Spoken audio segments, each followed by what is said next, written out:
Book 4. The fourth book of the Histories, called Melpomene. 1. After Babylon had been taken, the march of Darius himself won against the Scythians took place. For now that Asia was flourishing in respect of population, and large sums were being gathered in as revenue, Darius formed the desire to take vengeance upon the Scythians, because they had first invaded the Median land and had overcome in fight those who opposed them, and thus they had been the beginners of wrong. The Scythians, in truth, as I have before said, too had ruled over Upper Asia 20 years.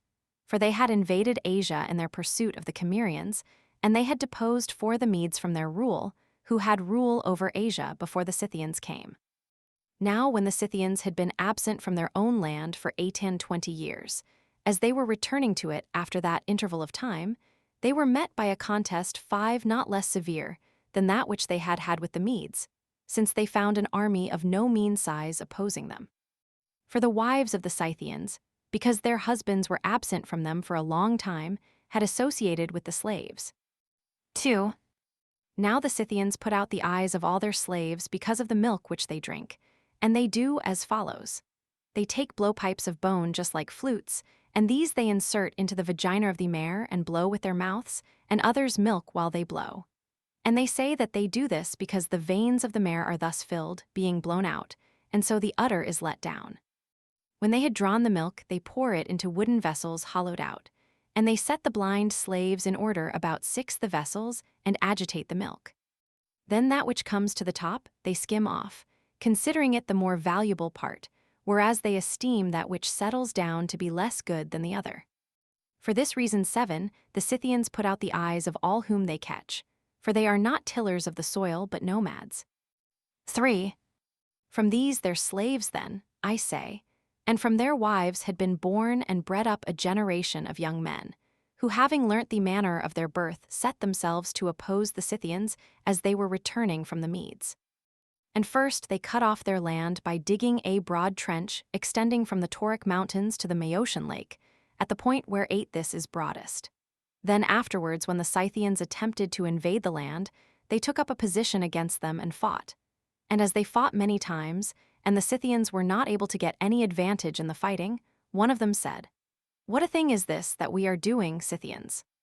We are fighting against our own slaves, and we are not only becoming fewer in number ourselves by being slain in battle, but also we are killing them, and so we shall have fewer to rule over in future. Now therefore to me, it seems good that we leave spears and bows, and that each one take his horsewhip and so go up close to them. For so long as they saw us with arms in our hands, they thought themselves equal to us and of equal birth. But when they shall see that we have whips instead of arms, they will perceive that they are our slaves, and having acknowledged this, they will not await our onset." 4. When they heard this, the Scythians proceeded to do that which he said, and the others being panic-stricken by that which was done forgot their fighting and fled. Thus the Scythians had ruled over Asia, and in such manner, when they were driven out again by the Medes, they had returned to their own land. For this Darius wished to take vengeance upon them, and was gathering together an army to go against them. 5. Now the Scythians say that their nation is the youngest of all nations, and that this came to pass as follows. The first man who ever existed in this region, which then was desert, was one named Targetus, and of this Targetus they say, though I do not believe it for my part, however they say the parents were Zeus and the daughter of the river Borysthenes. Targetus, they report, was produced from some such origin as this, and of him were begotten 3 sons, Lipixes and Arpixes and the youngest Colixes. In the reign of these 9 there came down from heaven certain things wrought of gold, a plough, a yoke, a battle-axe 10 and a cup, and fell in the Scythian land. And first the eldest saw and came near them, desiring to take them, but the gold blazed with fire when he approached it. Then when he had gone away from it, the second approached, and again it did the same thing. These then the gold repelled by blazing with fire. But when the third and youngest came up to it, the flame was quenched, and he carried them to his own house. The elder brothers then, acknowledging the significance of this thing, delivered the whole of the kingly power to the youngest. 6. From Lixipes, they say, are descended those Scythians who are called the race of the Arcadi, from the middle brother Arpaxes those who are called Caesaroi and Traspians, and from the youngest of them the royal tribe, 11 who are called Paralati. And the whole together are called, they say, Scolatoi, after the name of their king. 12, but the Hellenes gave them the name of Scythians. 7. Thus the Scythians say they were produced. And from the time of their origin, that is to say from the first king Targetus, to the passing over of Darius against them, they say that there is a period of 1,000 years and no more. Now this sacred gold is guarded by the kings with the utmost care, and they visit it every year with solemn sacrifices of propitiation. Moreover, if anyone goes to sleep while watching in the open air over this gold during the festival, the Scythians say that he does not live out the year. And there is given him for this so much land, as he shall ride round himself on his horse in one day. Now as the land was large, Calixies, they say, established 3 kingdoms for his sons, and of these he made one larger than the rest, and in this the gold is kept. But as to the upper parts which lie on the north side of those who dwell above this land, they say one can neither see nor pass through any further by reason of feathers which are poured down.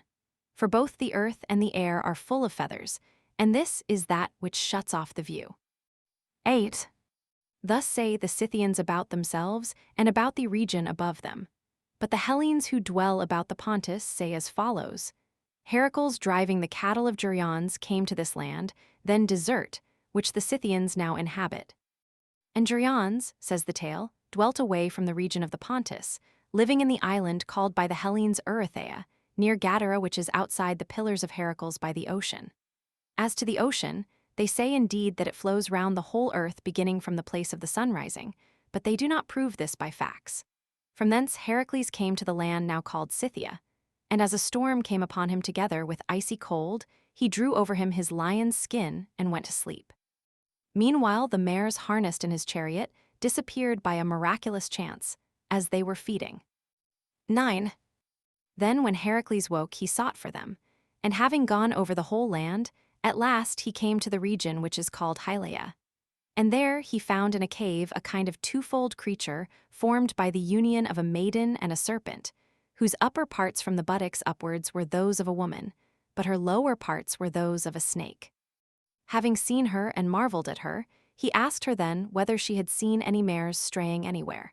And she said that she had them herself and would not give them up until he lay with her, and Heracles lay with her on condition of receiving them. She then tried to put off the giving back of the mares, desiring to have Heracles with her as long as possible, while he on the other hand desired to get the mares and depart. And at last she gave them back and said, These mares when they came hither I saved for thee, and thou didst give me reward for saving them, for I have by thee 3 sons. Tell me then, what must I do with these when they shall be grown to manhood, whether I shall settle them here? For over this land I have power alone, or send them away to thee.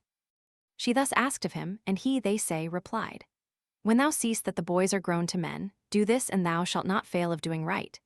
Whichsoever of them thou seest able to stretch this bow as I do now, and to be girded 1201 with this girdle, him cause to be the settler of this land. But whosoever of them fails in the deeds which I enjoin, send him forth out of the land. And if thou shalt do thus, thou wilt both have delight thyself and perform that which has been enjoined to thee. 10. Upon this he drew one of his bows, for up to that time Heracles, they say, was wont to carry 2, and showed her the girdle. And then he delivered to her both the bow and the girdle, which had at the end of its clasp a golden cup. And having given them he departed. She then, when her sons had been born and had grown to be men, gave them names first, calling one of them Agathiosos and the next Gelonos and the youngest Scythes. Then bearing in mind the charge given to her, she did that which was enjoined. And 2 of her sons, Agathiosos and Gelonos, not having proved themselves able to attain to the task set before them, departed from the land, being cast out by her who bore them. But Scythes, the youngest of them, performed the task and remained in the land.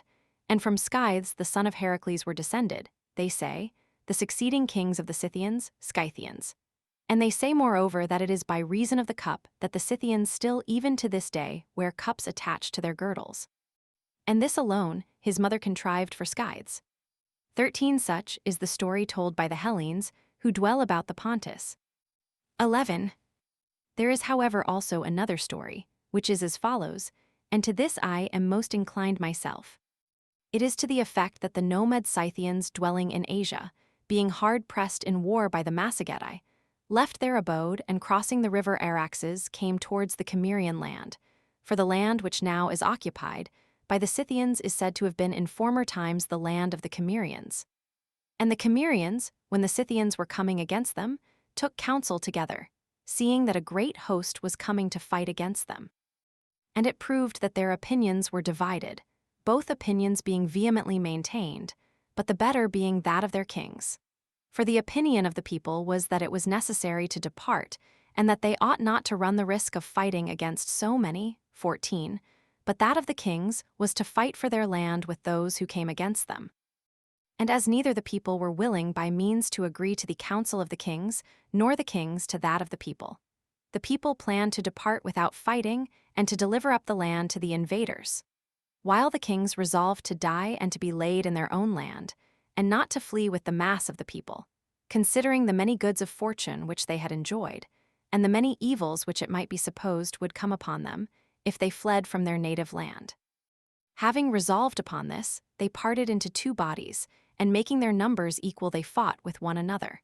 And when these had all been killed by one another's hands, then the people of the Cimmerians buried them by the bank of the river Tyras, where their burial place is still to be seen.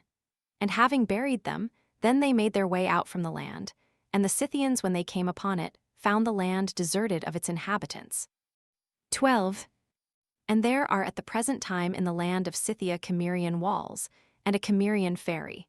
And there is also a region which is called Cimmeria, and the so-called Cimmerian Bosphorus. It is known, moreover, that the Cimmerians, in their flight to Asia from the Scythians, also made a settlement on that peninsula on which now stands the Hellenic city of Sinope. And it is known, too, that the Scythians pursued them and invaded the land of Media, having missed their way. For while the Cimmerians kept ever along by the sea in their flight, the Scythians pursued them keeping Caucasus on their right hand, until at last they invaded Media, directing their course inland. This then which has been told is another story, and it is common both to Hellenes and Barbarians. 13. Aristeas, however, the son of Caestrobios, a man of Proconnesos, said in the verses which he composed, that he came to the land of the Isidonians being possessed by Phoebus, and that beyond the Isidonians dwelt Arimaspians, a one-eyed race, and beyond these the gold-guarding Griffins, and beyond them the Hyperboreans extending as far as the sea. And all these, except the Hyperboreans, beginning with the Arimaspians, were continually making war on their neighbors, and the Isidonians were gradually driven out of their country by the Arimaspians and the Scythians by the Isidonians, and so the Cimmerians, who dwelt on the southern sea, being pressed by the Scythians left their land. Thus neither does he agree in regard to this land with the report of the Scythians. 14. As to Aristeas who composed 15 this, I have said already whence he was, and I will tell also the tale which I heard about him in Proconnesos and Cyzicus. They say that Aristeas, who was in birth inferior to none of the citizens, entered into a fuller's shop in Proconnesos and there died. And the fuller closed his workshop and went away to report the matter to those who were related to the dead man. And when the news had been spread abroad about the city that Aristeas was dead, a man of Cyzicus who had come from the town of Ardake entered into controversy with those who said so, and declared that he had met him going towards Cyzicus and had spoken with him. And while he was vehement in dispute, those who were related to the dead man came to the fuller's shop with the things proper in order to take up the corpse for burial. And when the house was opened, Aristeas was not found there either dead or alive. In the 7th year after this, he appeared at Proconnesos and composed those verses which are now called by the Hellenes the Arimaspea, and having composed them, he disappeared the 2nd time. 15. So much is told by these cities. And what follows I know happened to the people of Metapontion in Italy 217 and 40 years after the 2nd disappearance of Aristeas, as I found by putting together the evidence at Proconnesos and Metapontion. The people of Metapontion say that Aristeas himself appeared in their land and bade them set up an altar of Apollo and place by its side a statue bearing the name of Aristeas of Proconnesos. For he told them that to their land alone of all the Italiotes 18 Apollo had come, and he, who now was Aristeas, was accompanying him, being then a raven when he accompanied the god. Having said this, he disappeared, and the Metapontines say that they sent to Delphi and asked the god what the apparition of the man meant. And the Pythian prophetess bade them obey the command of the apparition, and told them that if they obeyed, it would be the better for them. They therefore accepted this answer and performed the commands. And there stands a statue now bearing the name of Aristeas close by the side of the altar dedicated to Apollo. 19 and round it stand laurel trees, and the altar is set up in the marketplace. Let this suffice, which has been said about Aristeas. 16. Now of the land about which this account has been begun, no one knows precisely what lies beyond it. 20 For I am not able to hear of anyone who alleges that he knows as an eyewitness, and even Aristeas, the man of whom I was making mention just now, even he, I say, did not allege, although he was composing verse, 21 that he went further than the Isidonians. But that which is beyond them he spoke of by hearsay, and reported that it was the Isidonians who said these things. So far, however, as we were able to arrive at certainty by hearsay, carrying inquiries as far as possible, all this shall be told. 17. Beginning with the trading station of the Borysthenites, 4 of the parts along the sea. This is the central point of all Scythia. Beginning with this, the first regions are occupied by the Callipygi, who are Hellenic Scythians, and above these is another race, who are called Elizonians. 22 These last, and the Callipygi in all other respects, have the same customs as the Scythians, but they both sow corn and use it as food, and also onions, leeks, lentils, and millet. Above their Elizonians dwell Scythians who till the ground, and these sow their corn not for food, but to sell. Beyond them dwell the Neroi, and beyond the Neroi towards the north wind is a region without inhabitants, as far as we know. These races are along the river Hypanes to the west of the Borysthenes. But after crossing the Borysthenes, first from the sea-coast is Hylaea. And beyond this, as one goes up the river dwell agricultural Scythians, whom the Hellenes who live upon the river Hypanes call Borysthenites, calling themselves at the same time citizens of Olbia. 23 These agricultural Scythians occupy the region which extends eastwards for a distance of 3 days' journey. 24 Reaching to a river which is called Pantacapes, and northwards for a distance of 11 days sail up the Borysthenes. Then immediately beyond these begins the desert 25 and extends for a great distance. And on the other side of the desert dwell the Androphag. 26 A race apart by themselves and having no connection with the Scythians. Beyond them begins a region which is really desert and has no race of men in it, as far as we know. 19. The region which lies to the east of these agricultural Scythians, after one has crossed the river Pantacapes, is occupied by nomad Scythians who neither sow anything nor plow the earth, and this whole region is bare of trees except Hylaea. These nomads occupy a country which extends to the river Jaros, a distance of 1427 days' journey eastwards. 20. Then on the other side of the Jaros, we have those parts which are called the royal lands, and those Scythians who are the bravest and most numerous, and who esteem the other Scythians their slaves. These reach southwards to the Tauric land, and eastwards to the trench which those who were begotten of the blind slaves dug, and to the trading station which is called Kremloi 28 upon the Maeotian lake, and some parts of their country reach to the river Tanais. Beyond the royal Scythians towards the north wind dwell the Melanchthani, 29 of a different race and not Scythian. The region beyond the Melanchthani is marshy and not inhabited by any, so far as we know. 21. After one has crossed the river Tanais, the country is no longer Scythia. But the first of the divisions belongs to the Sauromatoi, who beginning at the corner of the Maeotian lake occupy land, extending towards the north wind 15 days' journey, and wholly bare of trees both cultivated and wild.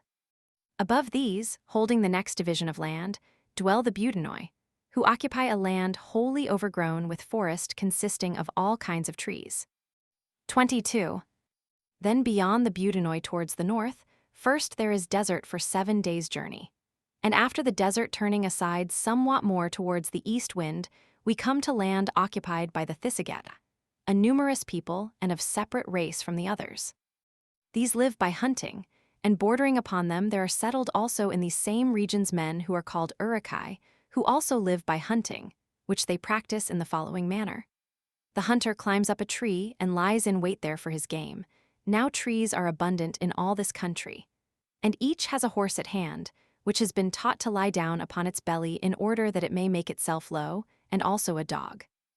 And when he sees the wild animal from the tree, he first shoots his arrow and then mounts upon his horse and pursues it, and the dog seizes hold of it. Above these in a direction towards the east dwell other Scythians, who have revolted from the royal Scythians and so have come to this region. 23. As far as the country of these Scythians, the whole land which has been described is level plain and has a deep soil. But after this point it is stony and rugged. Then when one has passed through a great extent of this rugged country, there dwell in the skirts of lofty mountains men who are said to be all bald-headed from their birth, male and female equally, and who have flat noses and large chins and speak a language of their own, using the Scythian manner of dress, and living on the produce of trees. The tree on the fruit of which they live is called the pontic tree, and it is about the size of a fig tree. This bears a fruit the size of a bean, containing a stone. When the fruit has ripened, they strain it through cloths, and there flows from it a thick black juice, and this juice which flows from it is called azchai. This they either lick up or drink mixed with milk, and from its lees, that is the solid part, they make cakes and use them for food. For they have not many cattle, since the pastures there are by no means good. Each man has his dwelling under a tree, in winter covering the tree all round with close white felt cloth, and in summer without it. These are injured by no men, for they are said to be sacred, and they possess no weapon of war.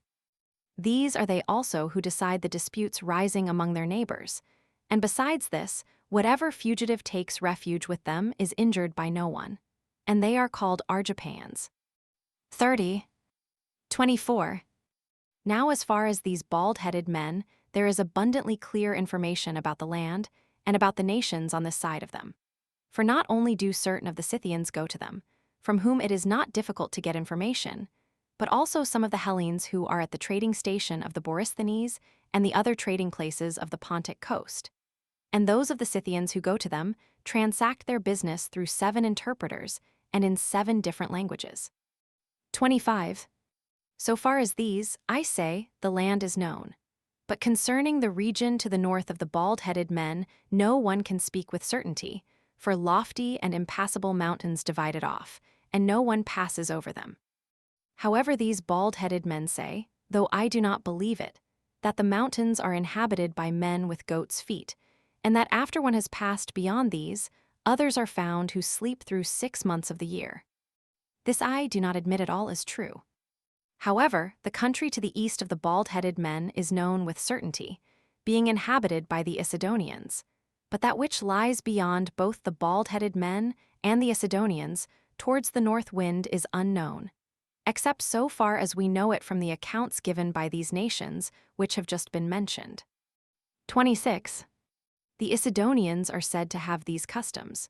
When a man's father is dead, all the relations bring cattle to the house, and then having slain them and cut up the flesh, they cut up also the dead body of the father of their entertainer, and mixing all the flesh together, they set forth a banquet. His skull, however, they strip of the flesh and clean it out, and then gild it over. And after that they deal with it as a sacred thing, 31, and perform for the dead man great sacrifices every year. This each son does for his father, just as the Hellenes keep the day of memorial for the dead. 32. In other respects, however, this race also is said to live righteously, and their women have equal rights with the men. 27. These then also are known, but as to the region beyond them, it is the Isidonians who report that there are there one-eyed men and gold-guarding griffins, and the Scythians report this having received it from them, and from the Scythians we, that is the rest of mankind, have got our belief, and we call them in Scythian language Arimaspians, for the Scythians call the number 1 Arima and the I Spu. 28. This whole land which has been described is so exceedingly severe in climate that for 8 months of the year there is frost so hard as to be intolerable. And during these, if you pour out water, you will not be able to make mud, but only if you kindle a fire can you make it. And the sea is frozen, and the whole of the Cimmerian Bosphorus, so that the Scythians who are settled within the trench make expeditions and drive their wagons over into the country of the Scythians. Thus it continues to be winter for 8 months, and even for the remaining 4 it is cold in those parts. This winter is distinguished in its character from all the winters which come in other parts of the world, for in it there is no rain to speak of at the usual season for rain, whereas in summer it rains continually. And thunder does not come at the time when it comes in other countries, but is very frequent, 33 in the summer. And if thunder comes in winter, it is marveled at as a prodigy. Just so, if an earthquake happens, whether in summer or in winter, it is accounted a prodigy in Scythia. Horses are able to endure this winter, but neither mules nor asses can endure it at all. Whereas in other countries horses, if they stand in frost, lose their limbs by mortification, while asses and mules endure it. 29. I think also that it is for this reason that the hornless breed of oxen in that country have no horns growing. And there is a verse of Homer in the Odyssey 34 supporting my opinion, which runs this. Also the Libyan land, where the sheep very quickly grow horned. For it is rightly said that in hot regions the horns come quickly, whereas in extreme cold the animals either have no horns growing at all, or hardly any. 35. 30. In that land, then, this takes place on account of the cold.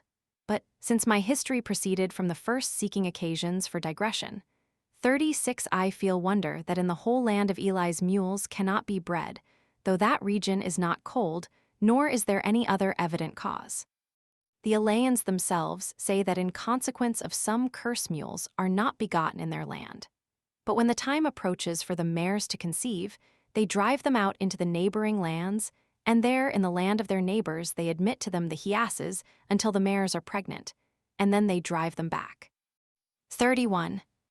As to the feathers of which the Scythians say that the air is full, and that by reason of them they are not able either to see or to pass through the further parts of the continent, the opinion which I have is this. In the parts beyond this land it snows continually, though less in summer than in winter, as might be supposed. Now whomsoever has seen close at hand snow falling thickly knows what I mean without further explanation, for the snow is like feathers.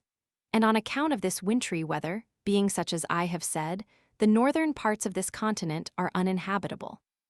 I think therefore that by the feathers, the Scythians and those who dwell near them mean symbolically the snow. This then which has been said goes to the furthest extent of the accounts given. 32. About a Hyperborean people, the Scythians report nothing, nor do any of those who dwell in this region, unless it be the Isidonians. But in my opinion, neither do these report anything. For if they did, the Scythians also would report it, as they do about the one-eyed people. Hesiod, however, has spoken of Hyperboreans, and so also has Homer in the poem of the Epigone, at least if Homer was really the composer of that epic. 33. But much more about them is reported by the people of Delos than by any others. For these say that sacred offerings bound up in wheat straw are carried from the land of the Hyperboreans and come to the Scythians. And then from the Scythians, the neighboring nations in succession receive them and convey them westwards, finally as far as the Adriatic. Thence they are sent forward towards the south, and the people of Dodona receive them first of all the Hellenes. And from these they come down to the Malian Gulf and are passed over to Euboea, where city sends them on to city till they come to Charistos. After this Andros is left out, for the Charistians are those who bring them to Tinos, and the Tenians to Delos. Thus they say that these sacred offerings come to Delos. But at first, they say, the Hyperboreans sent 2 maidens bearing these sacred offerings, whose names, say the Delians, were Hyperosh and Laodice. And with them for their protection, the Hyperboreans sent 5 men of their nation to attend them, those namely who are now called Perfores and have great honors paid to them in Delos. Since however the Hyperboreans found that those who were sent away did not return back, they were troubled to think that it would always befall them to send out and not to receive back.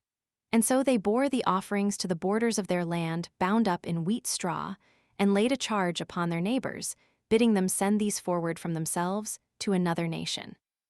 These things then, they say, come to Delos being thus sent forward. And I know of my own knowledge that a thing is done which has resemblance to these offerings, namely that the women of Thrace and Paeonia, when they sacrifice to Artemis, the queen, do not make their offerings without wheat straw.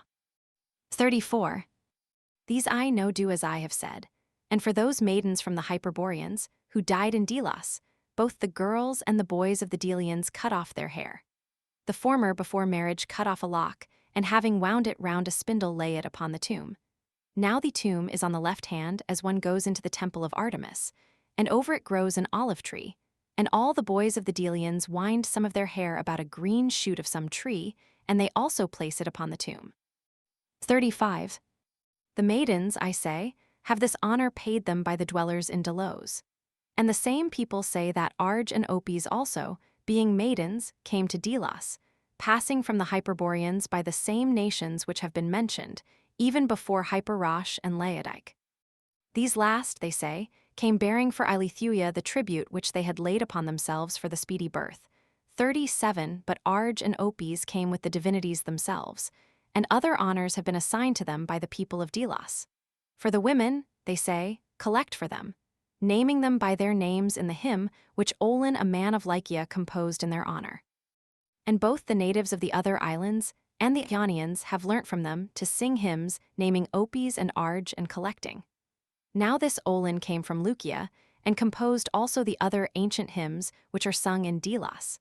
And moreover they say that when the thighs of the victim are consumed upon the altar, the ashes of them are used to cast upon the grave of Opes and Arge. Now their grave is behind the temple of Artemis, turned towards the east, close to the banqueting hall of the Chaeans. 36. Let this suffice which has been said of the Hyperboreans. For the tale of Abaris, who is reported to have been a Hyperborean, I do not tell, namely 3701, how he carried the arrow about all over the earth, eating no food. If, however, there are any Hyperboreans, it follows that there are also Hypernotions. And I laugh when I see that, though many before this have drawn maps of the earth, yet no one has set the matter forth in an intelligent way. Seeing that they draw ocean flowing round the earth, which is circular exactly as if drawn with compasses, and they make Asia equal in size to Europe. In a few words, I shall declare the size of each division, and of what nature it is as regards outline. 37. The Persians inhabit Asia 38 extending to the southern sea, which is called the Erythraean.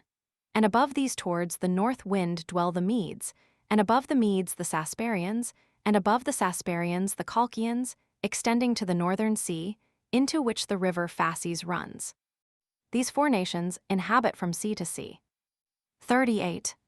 From them westwards, 2 peninsulas 39 stretch out from Asia into the sea, and these I will describe.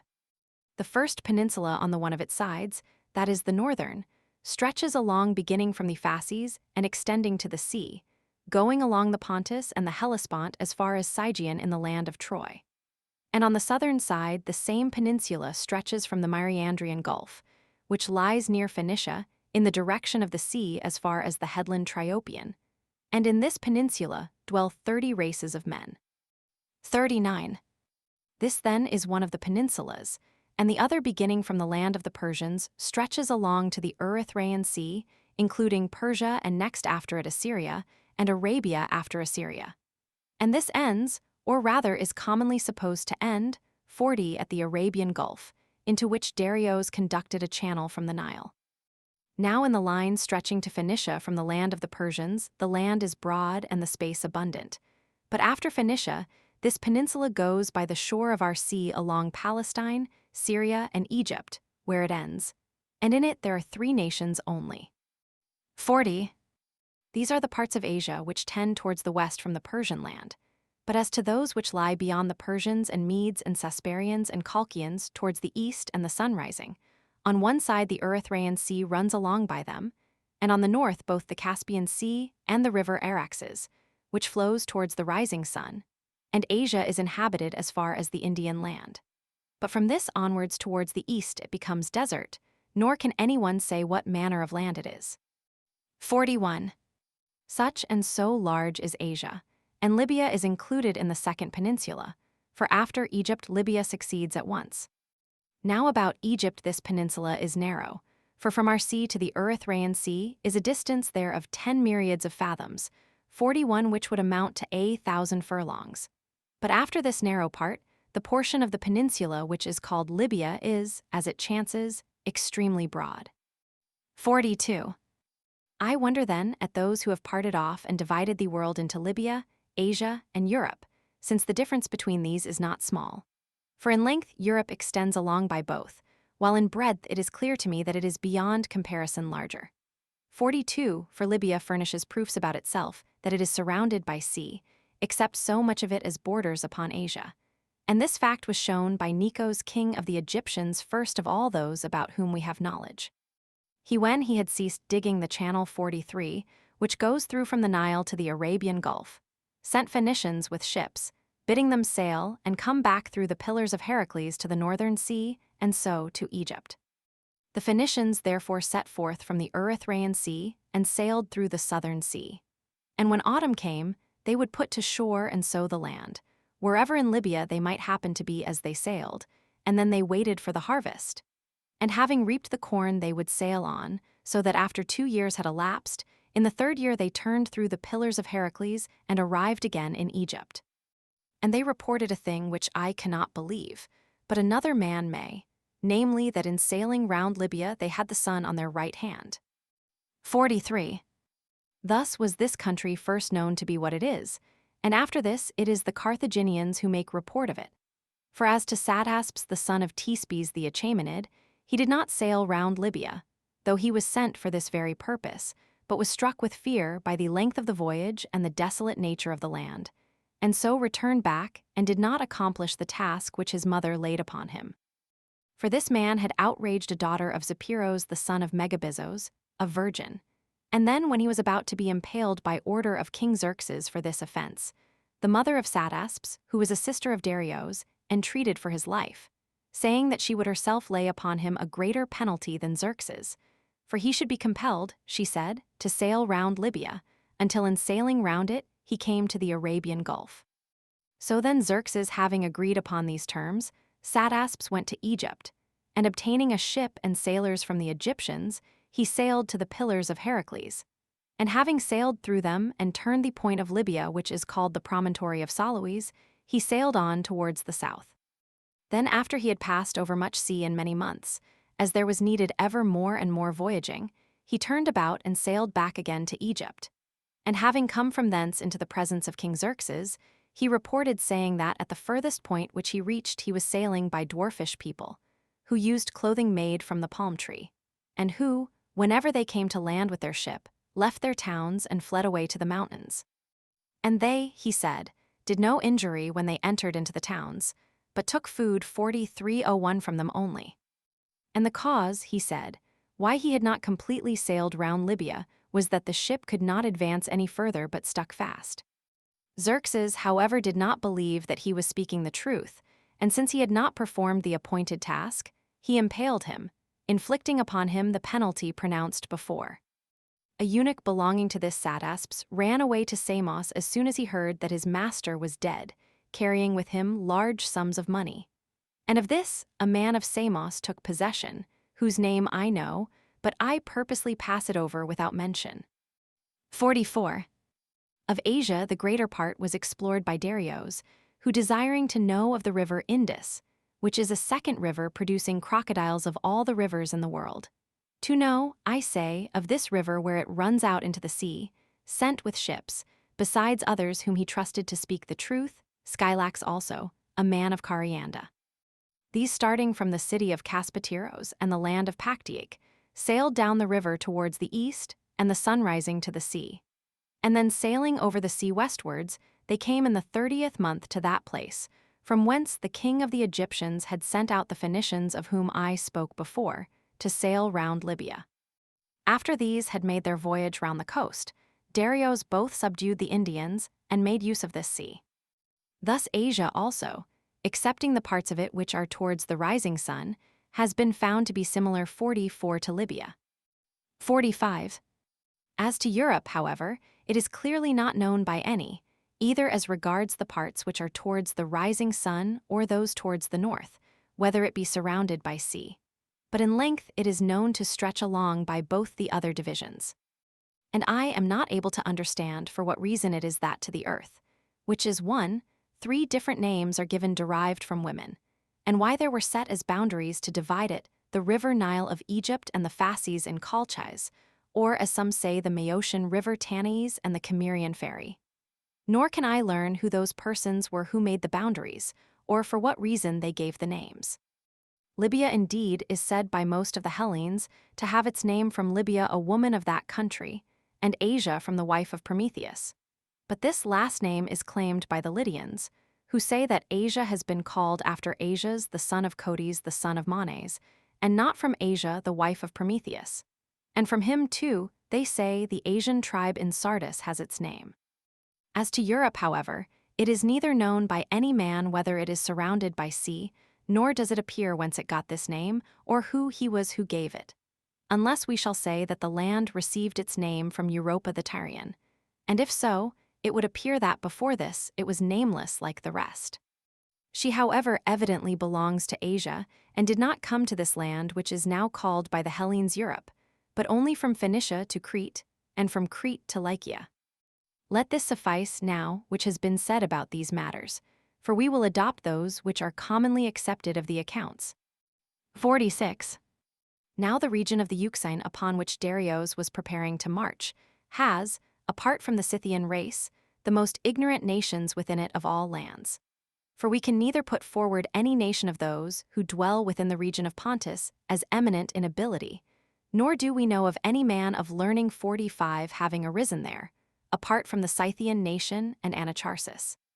By the Scythian race one thing which is the most important of all human things has been found out more cleverly than by any other men of whom we know. But in other respects, I have no great admiration for them.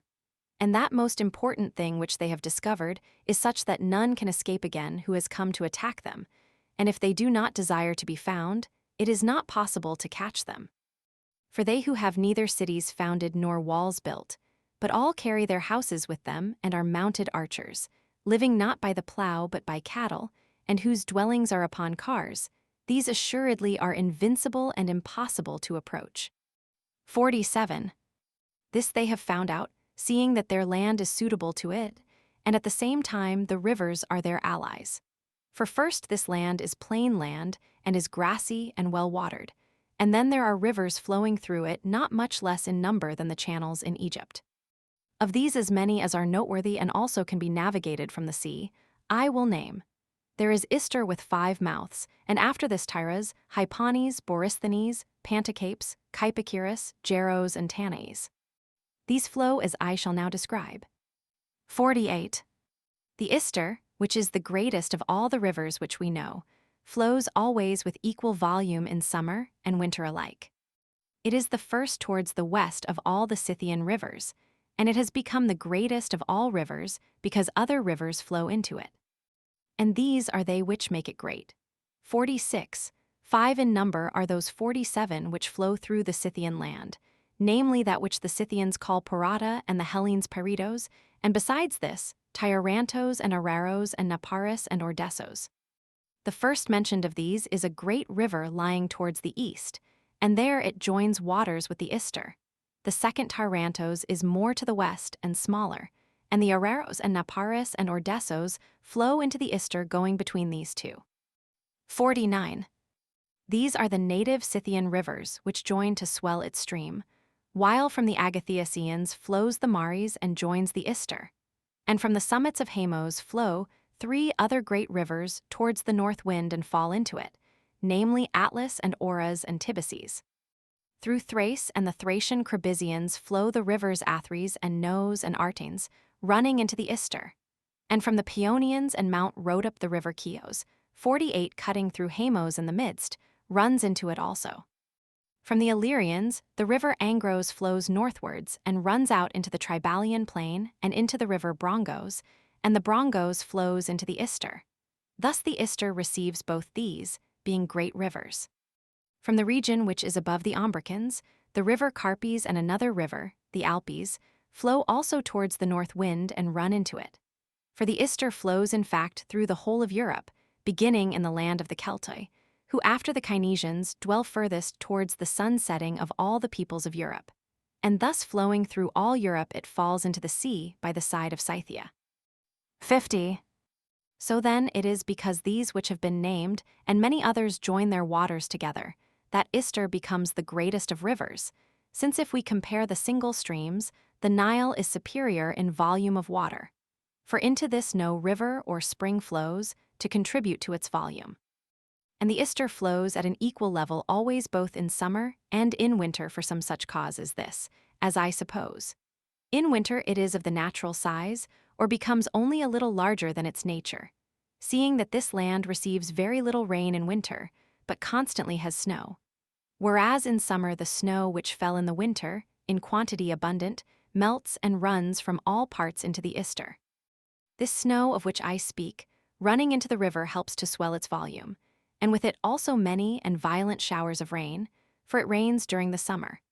And thus the waters which mingle with the Ister are more copious in summer than they are in winter, by about as much as the water which the sun draws to himself in summer exceeds that which he draws in winter. And by the setting of these things against one another there is produced a balance, so that the river is seen to be of equal volume always. 51.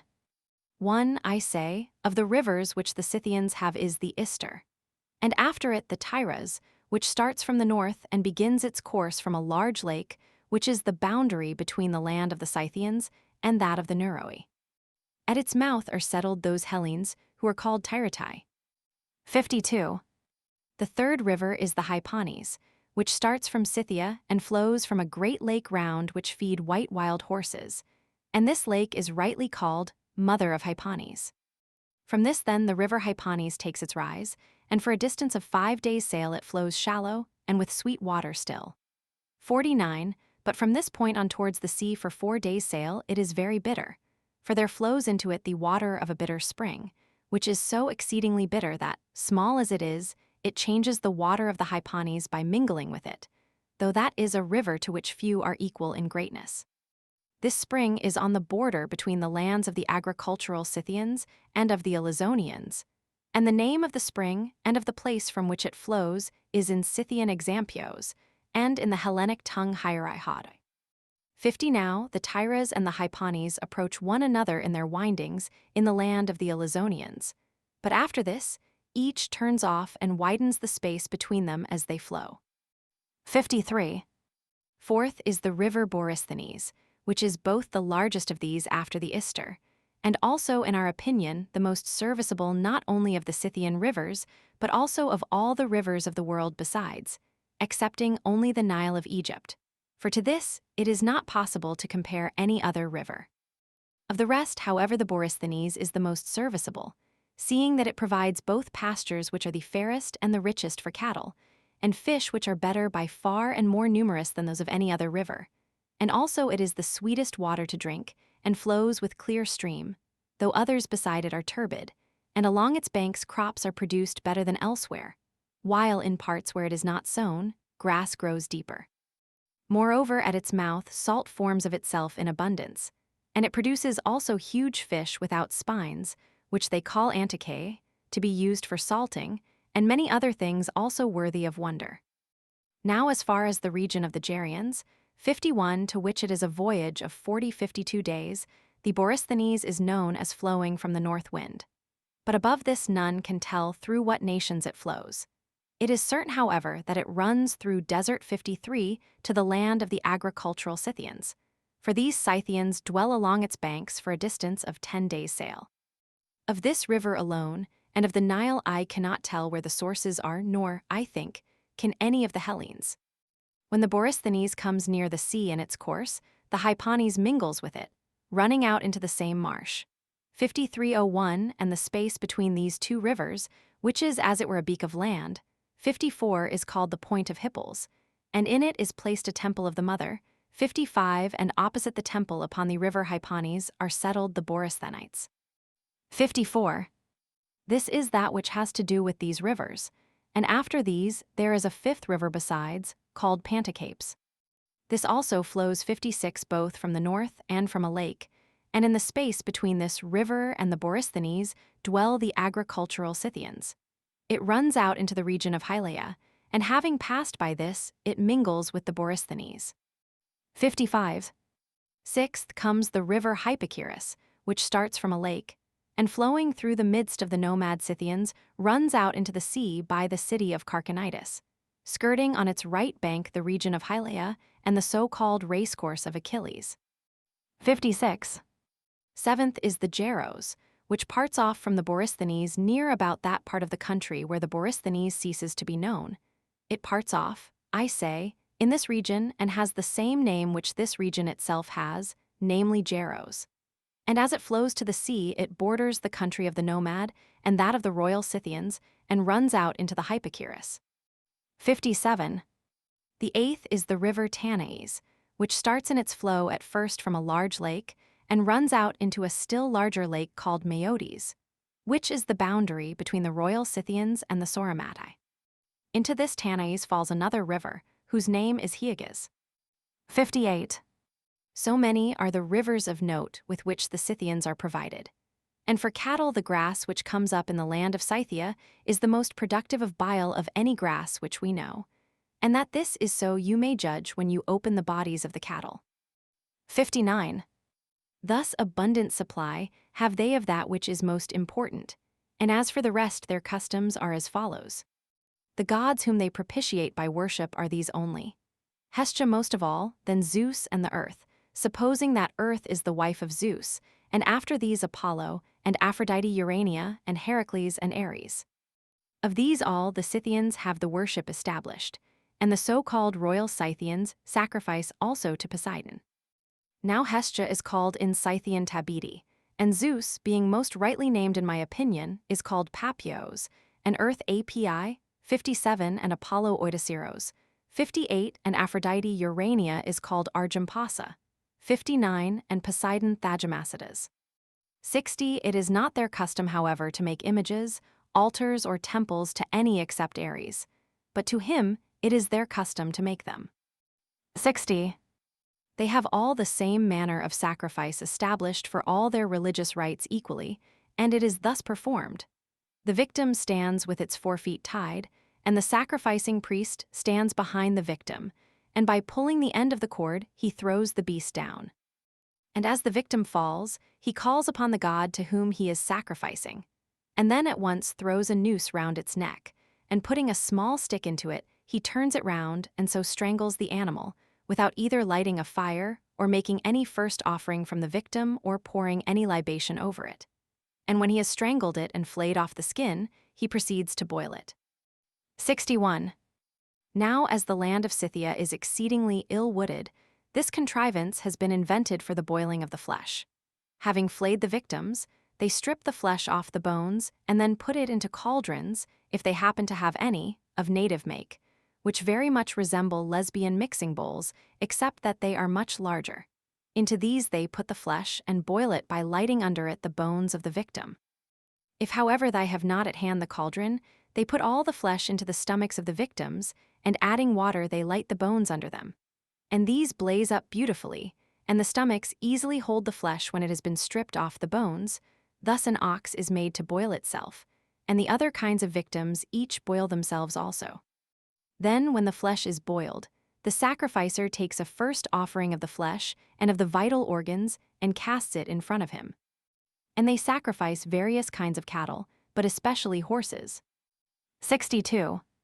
To the others of the gods they sacrifice thus and these kinds of beasts, but to Ares as follows. In each district of the several governments 61, they have a temple of Ares set up in this way. Bundles of brushwood are heaped up for about 3 furlongs 62 in length and in breadth, but less in height. And on the top of this there is a level square made, and 3 of the sides rise sheer, but by the remaining one side the pile may be ascended. Every year they pile on 150 wagon loads of brushwood, for it is constantly settling down by reason of the weather. 63. Upon this pile of which I speak each people has an ancient iron sword 64 set up, and this is the sacred symbol 65 of Ares. To this sword they bring yearly offerings of cattle and of horses, and they have the following sacrifice in addition, beyond what they make to the other gods. That is to say, of all the enemies whom they take captive in war, they sacrifice 1 man in every 100, not in the same manner as they sacrifice cattle, but in a different manner. For they first pour wine over their heads, and after that they cut the throats of the men, so that the blood runs into a bowl. And then they carry this up to the top of the pile of brushwood, and pour the blood over the sword.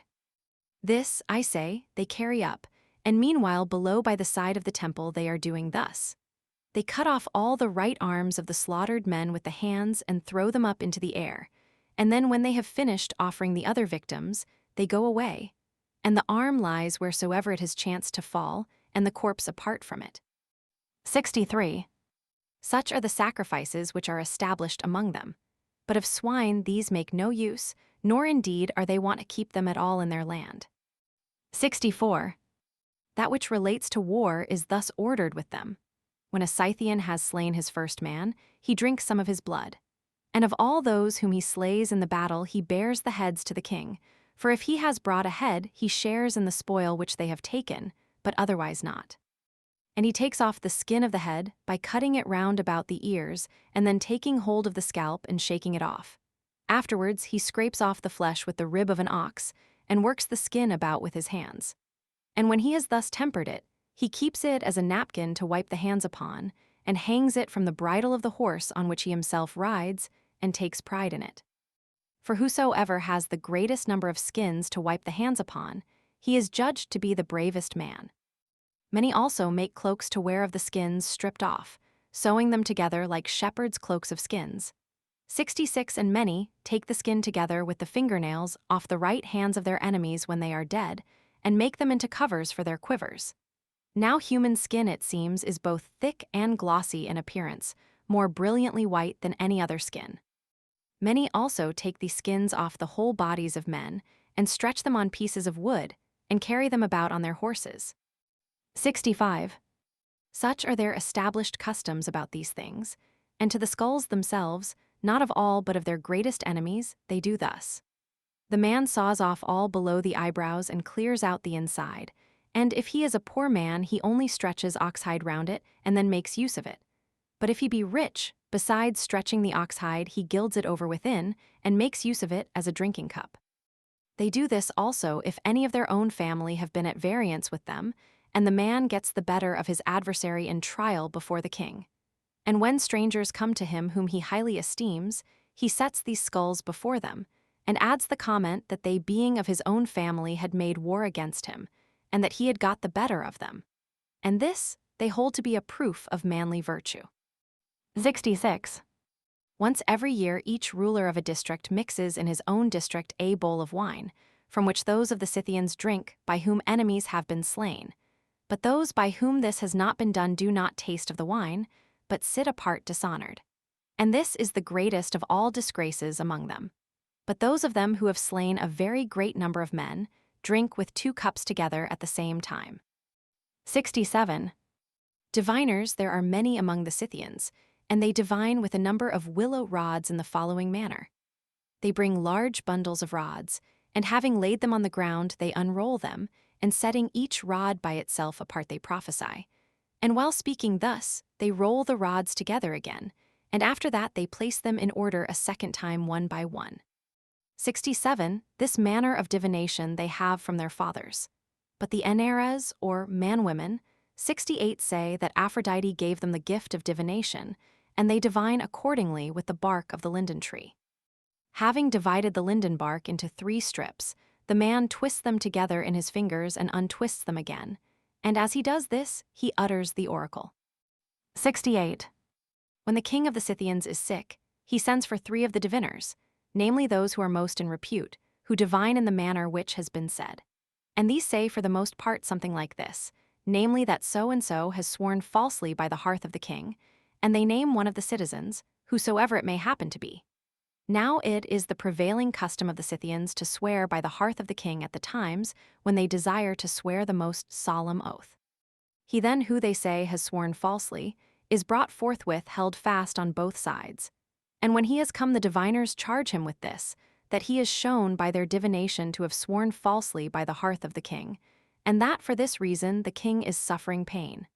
And he denies and says that he did not swear falsely, and complains indignantly. And when he denies it, the king sends for other diviners twice as many in number.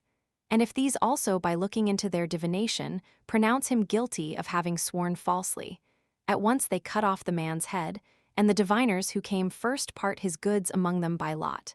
But if the diviners who came in afterwards acquit him, other diviners come in, and again others after them. If then the greater number acquit the man, the sentence is that the first diviners shall themselves be put to death. 69. They put them to death accordingly in the following manner. First they fill a wagon with brushwood and yoke oxen to it. Then, having bound the feet of the diviners and tied their hands behind them and stopped their mouths with gags, they fasten them down in the middle of the brushwood, and having set fire to it, they scare the oxen and let them go. And often the oxen are burnt to death together with the diviners, and often they escape after being scorched, when the pole to which they are fastened has been burnt.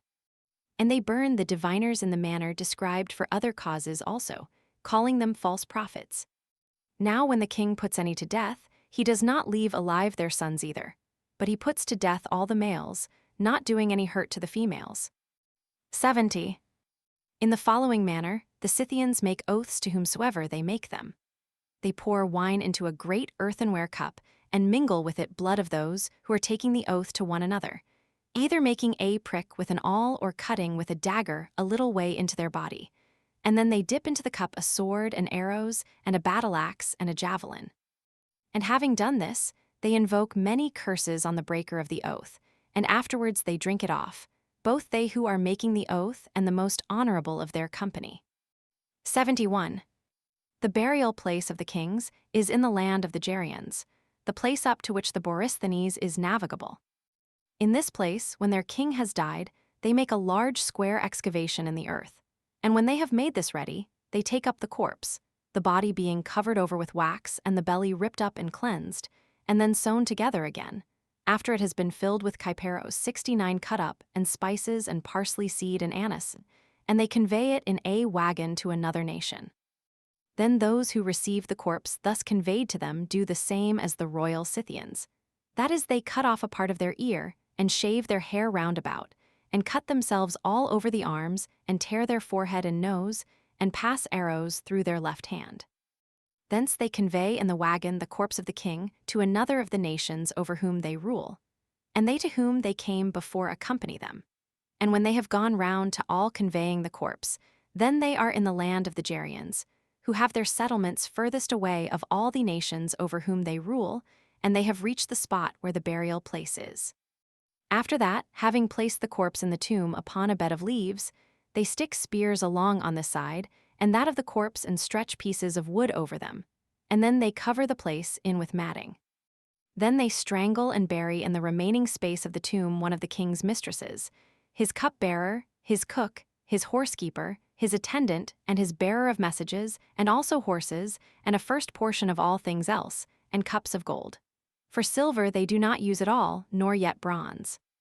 70. Having thus done, they all join together to pile up a great mound, vying with one another and zealously endeavoring to make it as large as possible. 72. Afterwards, when the year comes round again, they do as follows. They take the most capable of the remaining servants, and these are native Scythians, for those serve him whom the king himself commands to do so, and his servants are not bought for money. Of these attendants then they strangle 50 and also 50 of the finest horses. And when they have taken out their bowels and cleansed the belly, they fill it with chaff and sew it together again. Then they set the half of a wheel upon 2 stakes with the hollow side upwards, and the other half of the wheel upon other 2 stakes, and in this manner they fix a number of these. And after this they run thick stakes through the length of the horses as far as the necks, and they mount them upon the wheels. And the front pieces of wheel support the shoulders of the horses, while those behind bear up their bellies, going by the side of the thighs, and both front and hind legs hang in the air. On the horses they put bridles and bits, and stretch the bridles tight in front of them and then tie them up to pegs. And of the 50 young men who have been strangled, they mount each one upon his horse, having first 71 run a straight stake through each body along by the spine up to the neck. And a part of this stake projects below, which they fasten into a socket made in the other stake that runs through the horse. Having set horsemen, such as I have described in a circle round the tomb, they then ride away. 73. Thus they bury their kings. But as for the other Scythians, when they die, their nearest relations carry them round laid in wagons to their friends in succession. And of them, each one, when he receives the body, entertains those who accompany it, and before the corpse they serve up of all things about the same quantity as before the others.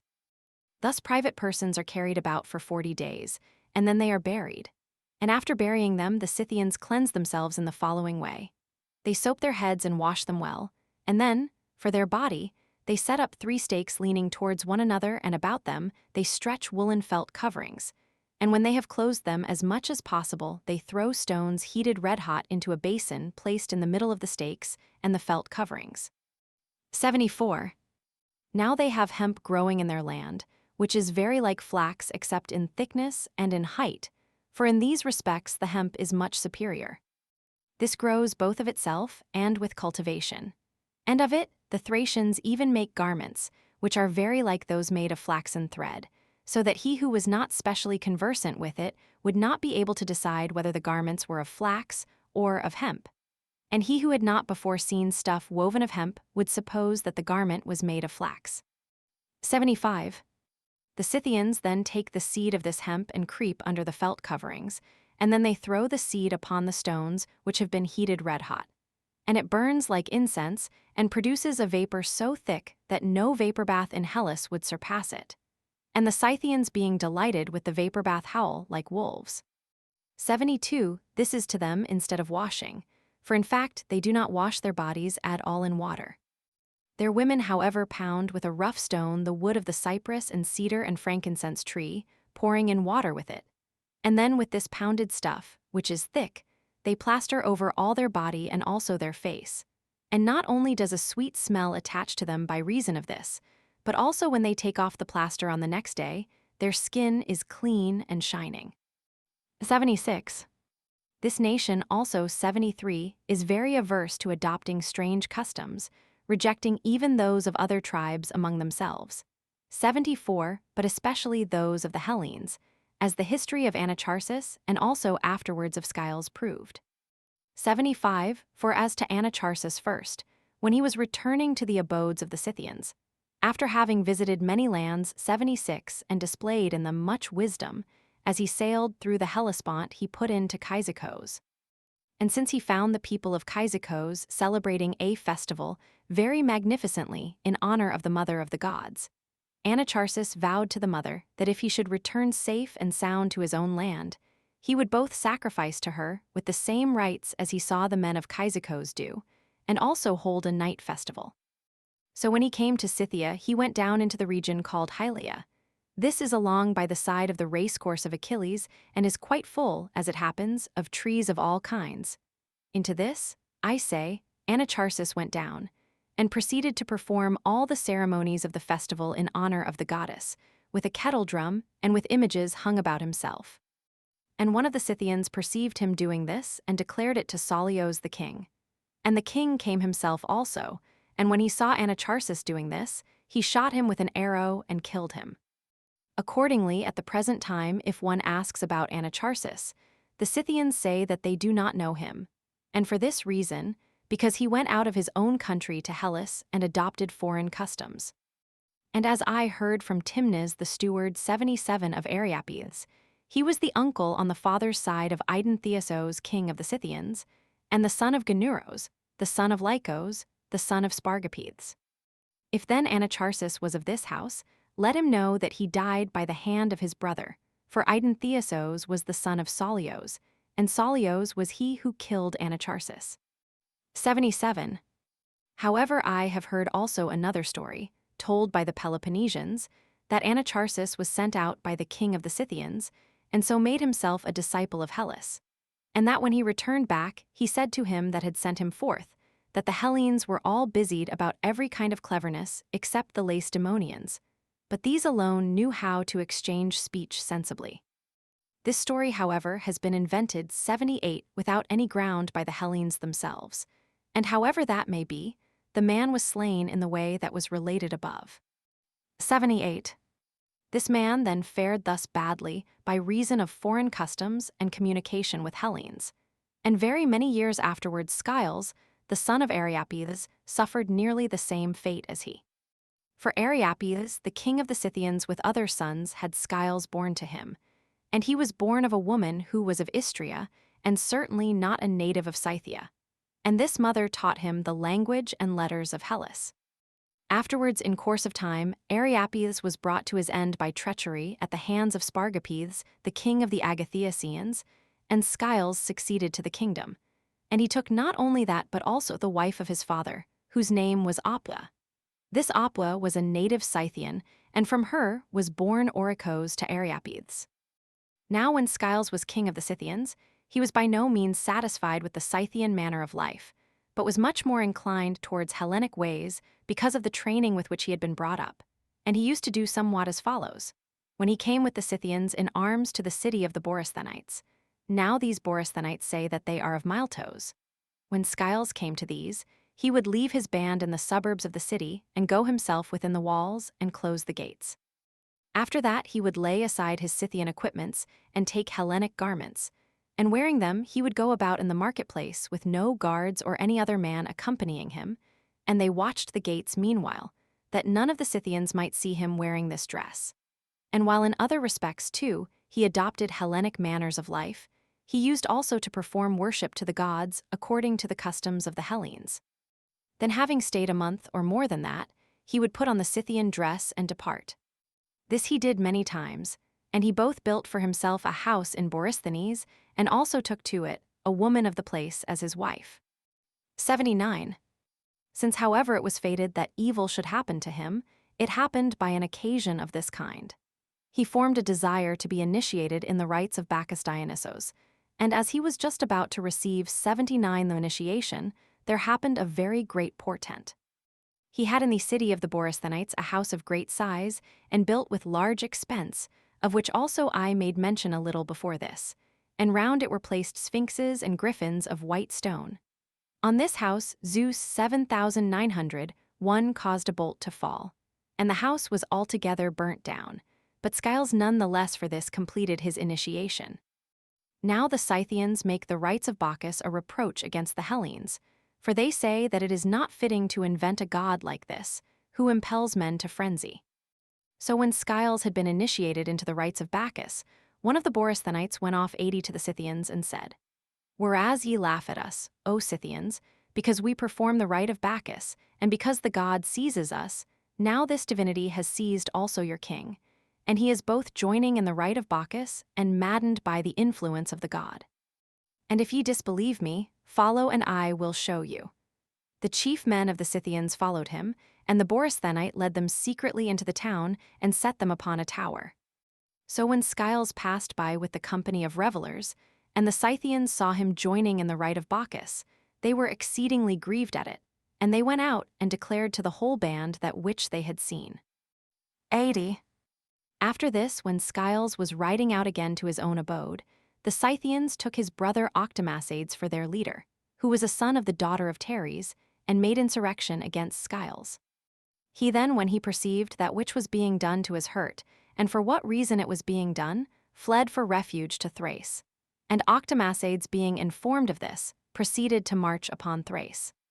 So when he had arrived at the river Ister, the Thracians met him, and as they were about to engage battle, Sitoc sent a messenger to Octomacades and said, "Why must we make trial of one another in fight?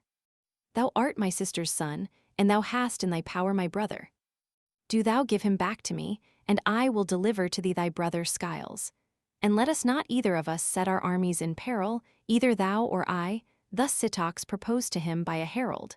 For there was with Octomacades a brother of Sitoc, who had gone into exile for fear of him. And Octomacades agreed to this, and by giving up his own mother's brother to Sitoc, he received his brother Skiles in exchange. And Sitoc, when he received his brother, led him away as a prisoner, but Octomacades cut off the head of Skiles there upon the spot. Thus do the Scythians carefully guard their own customary observances, and such are the penalties which they inflict upon those who acquire foreign customs besides their own. 81. How many the Scythians are I was not able to ascertain precisely, but I heard various reports of the number.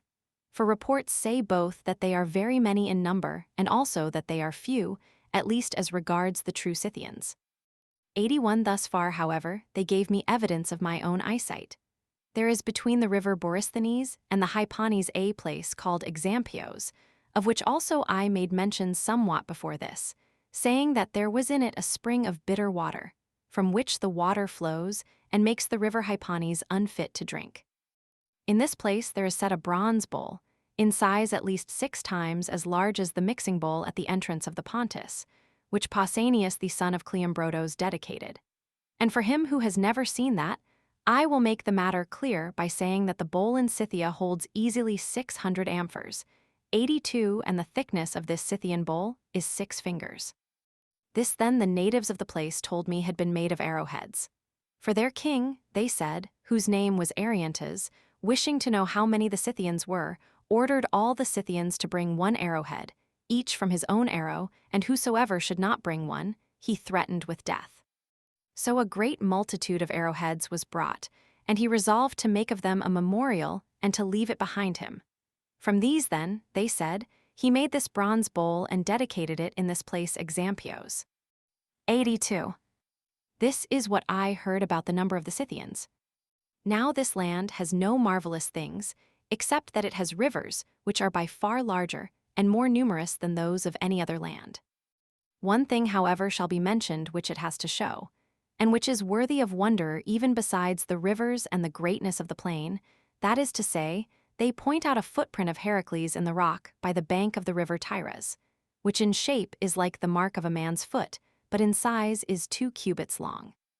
This then is such as I have said, and I will go back now to the history which I was about to tell at first. 83. While Darius was preparing to go against the Scythians, and was sending messengers to appoint to some the furnishing of a land army, to others that of ships, and to others the bridging over of the Thracian Bosphorus, Artabanos, the son of Hystaspes and brother of Darius, urged him by no means to make the march against the Scythians, telling him how difficult the Scythians were to deal with. Since, however, he did not persuade him, though he gave him good counsel, he ceased to urge. And Darius, when all his preparations had been made, began to march his army forth from Susa. 84. Then one of the Persians, Oiabazos, made request to Darius that as he had 3 sons and all were serving in the expedition, one might be left behind for him.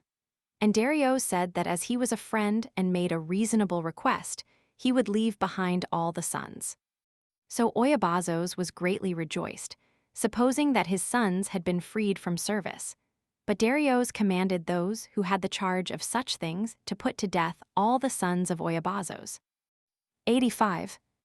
These then were left, having been slain upon the spot where they were. And Darius meanwhile set forth from Susa and arrived at the place on the Bosphorus where the bridge of ships had been made, in the territory of Chalcedon.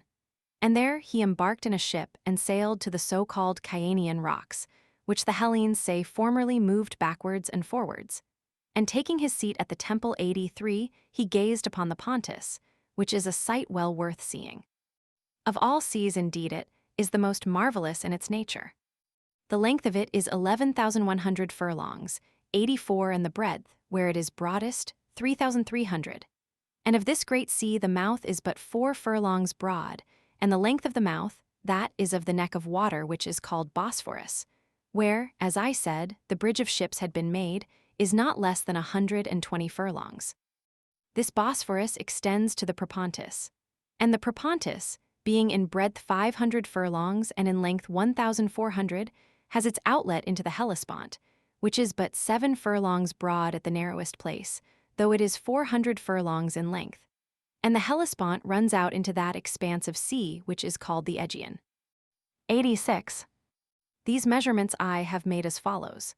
A ship completes on an average in a long day a distance of 70,000 fathoms, and in a night 60,000. Now we know that to the river Phasis from the mouth of the sea, for it is here that the Pontus is longest, is a voyage of 9 days and 8 nights, which amounts to 111 myriads 85 of fathoms, and these fathoms are 11,100 furlongs. then from the land of the Scythians to Themyscira on the river Thermodon, for here is the broadest part of the Pontus.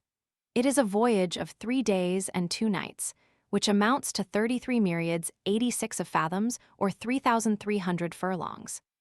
This Pontus, then, and also the Bosphorus and the Hellespont have been measured by me thus, and their nature is such as has been said. And this Pontus also has a lake which has its outlet into it, which lake is not much less in size than the Pontus itself, and it is called Meodes and mother of the Pontus. 87. Darius, then having gazed upon the Pontus, sailed back to the bridge, of which Mandracles a Samian had been chief constructor. And having gazed upon the Bosphorus also, he set up 2 pillars 8601 by it of white stone with characters cut upon them, on the one Assyrian and on the other Hellenic, being the names of all the nations which he was leading with him. And he was leading with him all over whom he was ruler. The whole number of them, without the naval force, was reckoned to be 70 myriads 87, including cavalry, and ships had been gathered together to the number of 600.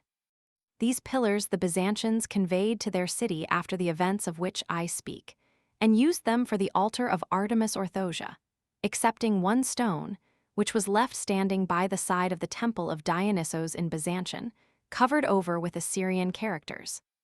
Now the place on the Bosphorus where Darius made his bridge is, as I conclude, 8701 midway between Byzantium and the temple at the mouth of the Pontus. 88.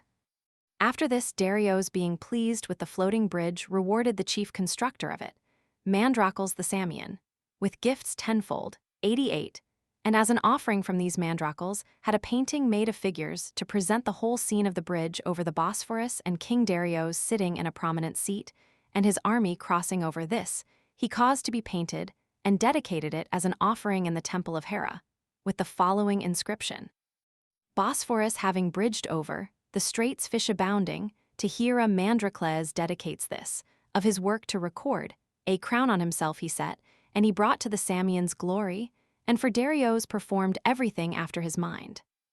89. This memorial was made of him who constructed the bridge.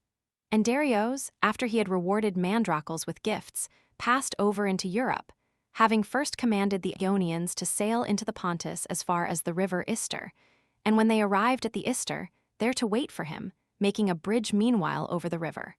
For the chief of his naval force were the Ionians, the Iolians, and the Hellespontians. So the fleet sailed through between the Chianian rocks and made straight for the Ister. And then they sailed up the river a 2 days' voyage from the sea, and proceeded to make a bridge across the neck, as it were, of the river, where the mouths of the Ister part off.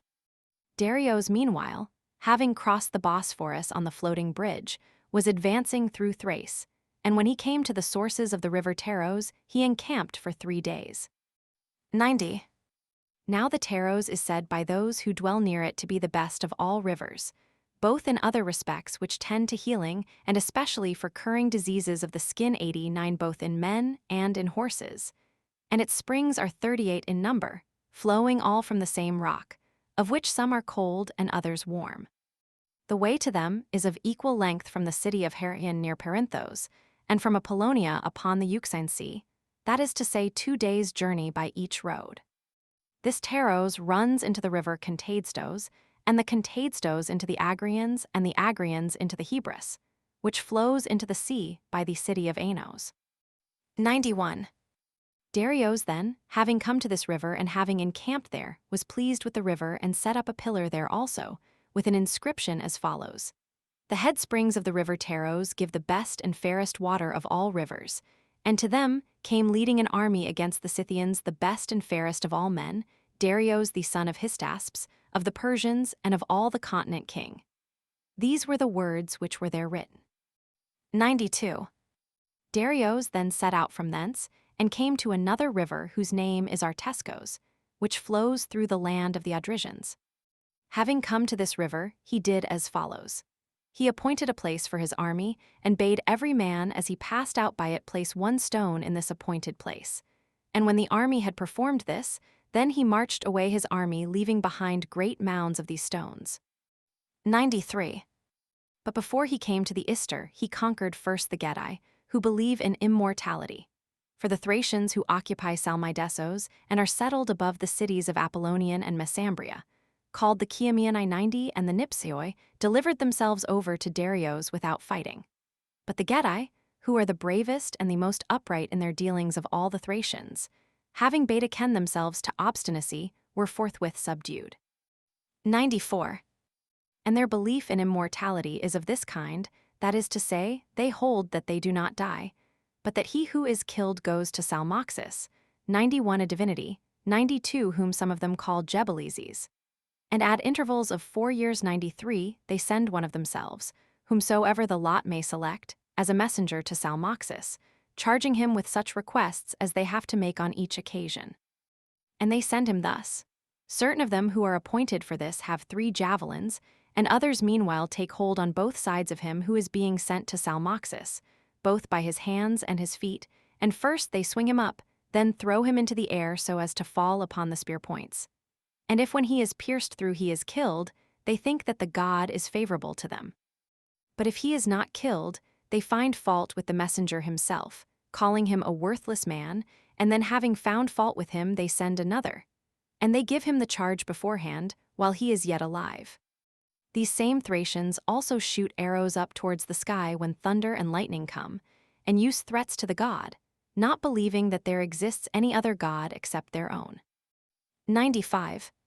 This Salmoxis I hear from the Hellenes who dwell about the Hellespont and the Pontus, was a man, and he became a slave in Samos, and was in fact a slave of Pythagoras, the son of Nesarchos. Then having become free, he gained great wealth, and afterwards returned to his own land. And as the Thracians both live hardly and are rather simple-minded, this Salmoxis, being acquainted with the Ionian way of living, and with manners more cultivated 94 than the Thracians were used to see, since he had associated with Hellenes. And not only that, but with Pythagoras, not the least able philosopher 95 of the Hellenes, prepared a banqueting hall. 96, where he received and feasted the chief men of the tribe, and instructed them meanwhile that neither he himself, nor his guests, nor their descendants in succession after them would die, but that they would come to a place where they would live forever and have all things good. While he was doing that which has been mentioned, and was saying these things, he was making for himself meanwhile a chamber under the ground. And when his chamber was finished, he disappeared from among the Thracians and went down into the underground chamber, where he continued to live for 3 years. And they grieved for his loss and mourned for him as dead. Then in the 4th year he appeared to the Thracians, and in this way the things which Salmoxis said became credible to them. 96. Thus they say that he did. But as to this matter and the chamber underground, I neither disbelieve it nor do I very strongly believe, but I think that this Salmoxis lived many years before Pythagoras. However, whether there ever lived a man Salmoxis, or whether he is simply a native deity of the Getae, let us bid farewell to him now. 97.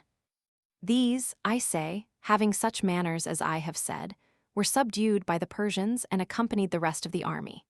And when Darius and with him the land army arrived at the Ister, then after all had passed over, Darius commanded the Ionians to break up the floating bridge and to accompany him by land, as well as the rest of the troops which were in the ships.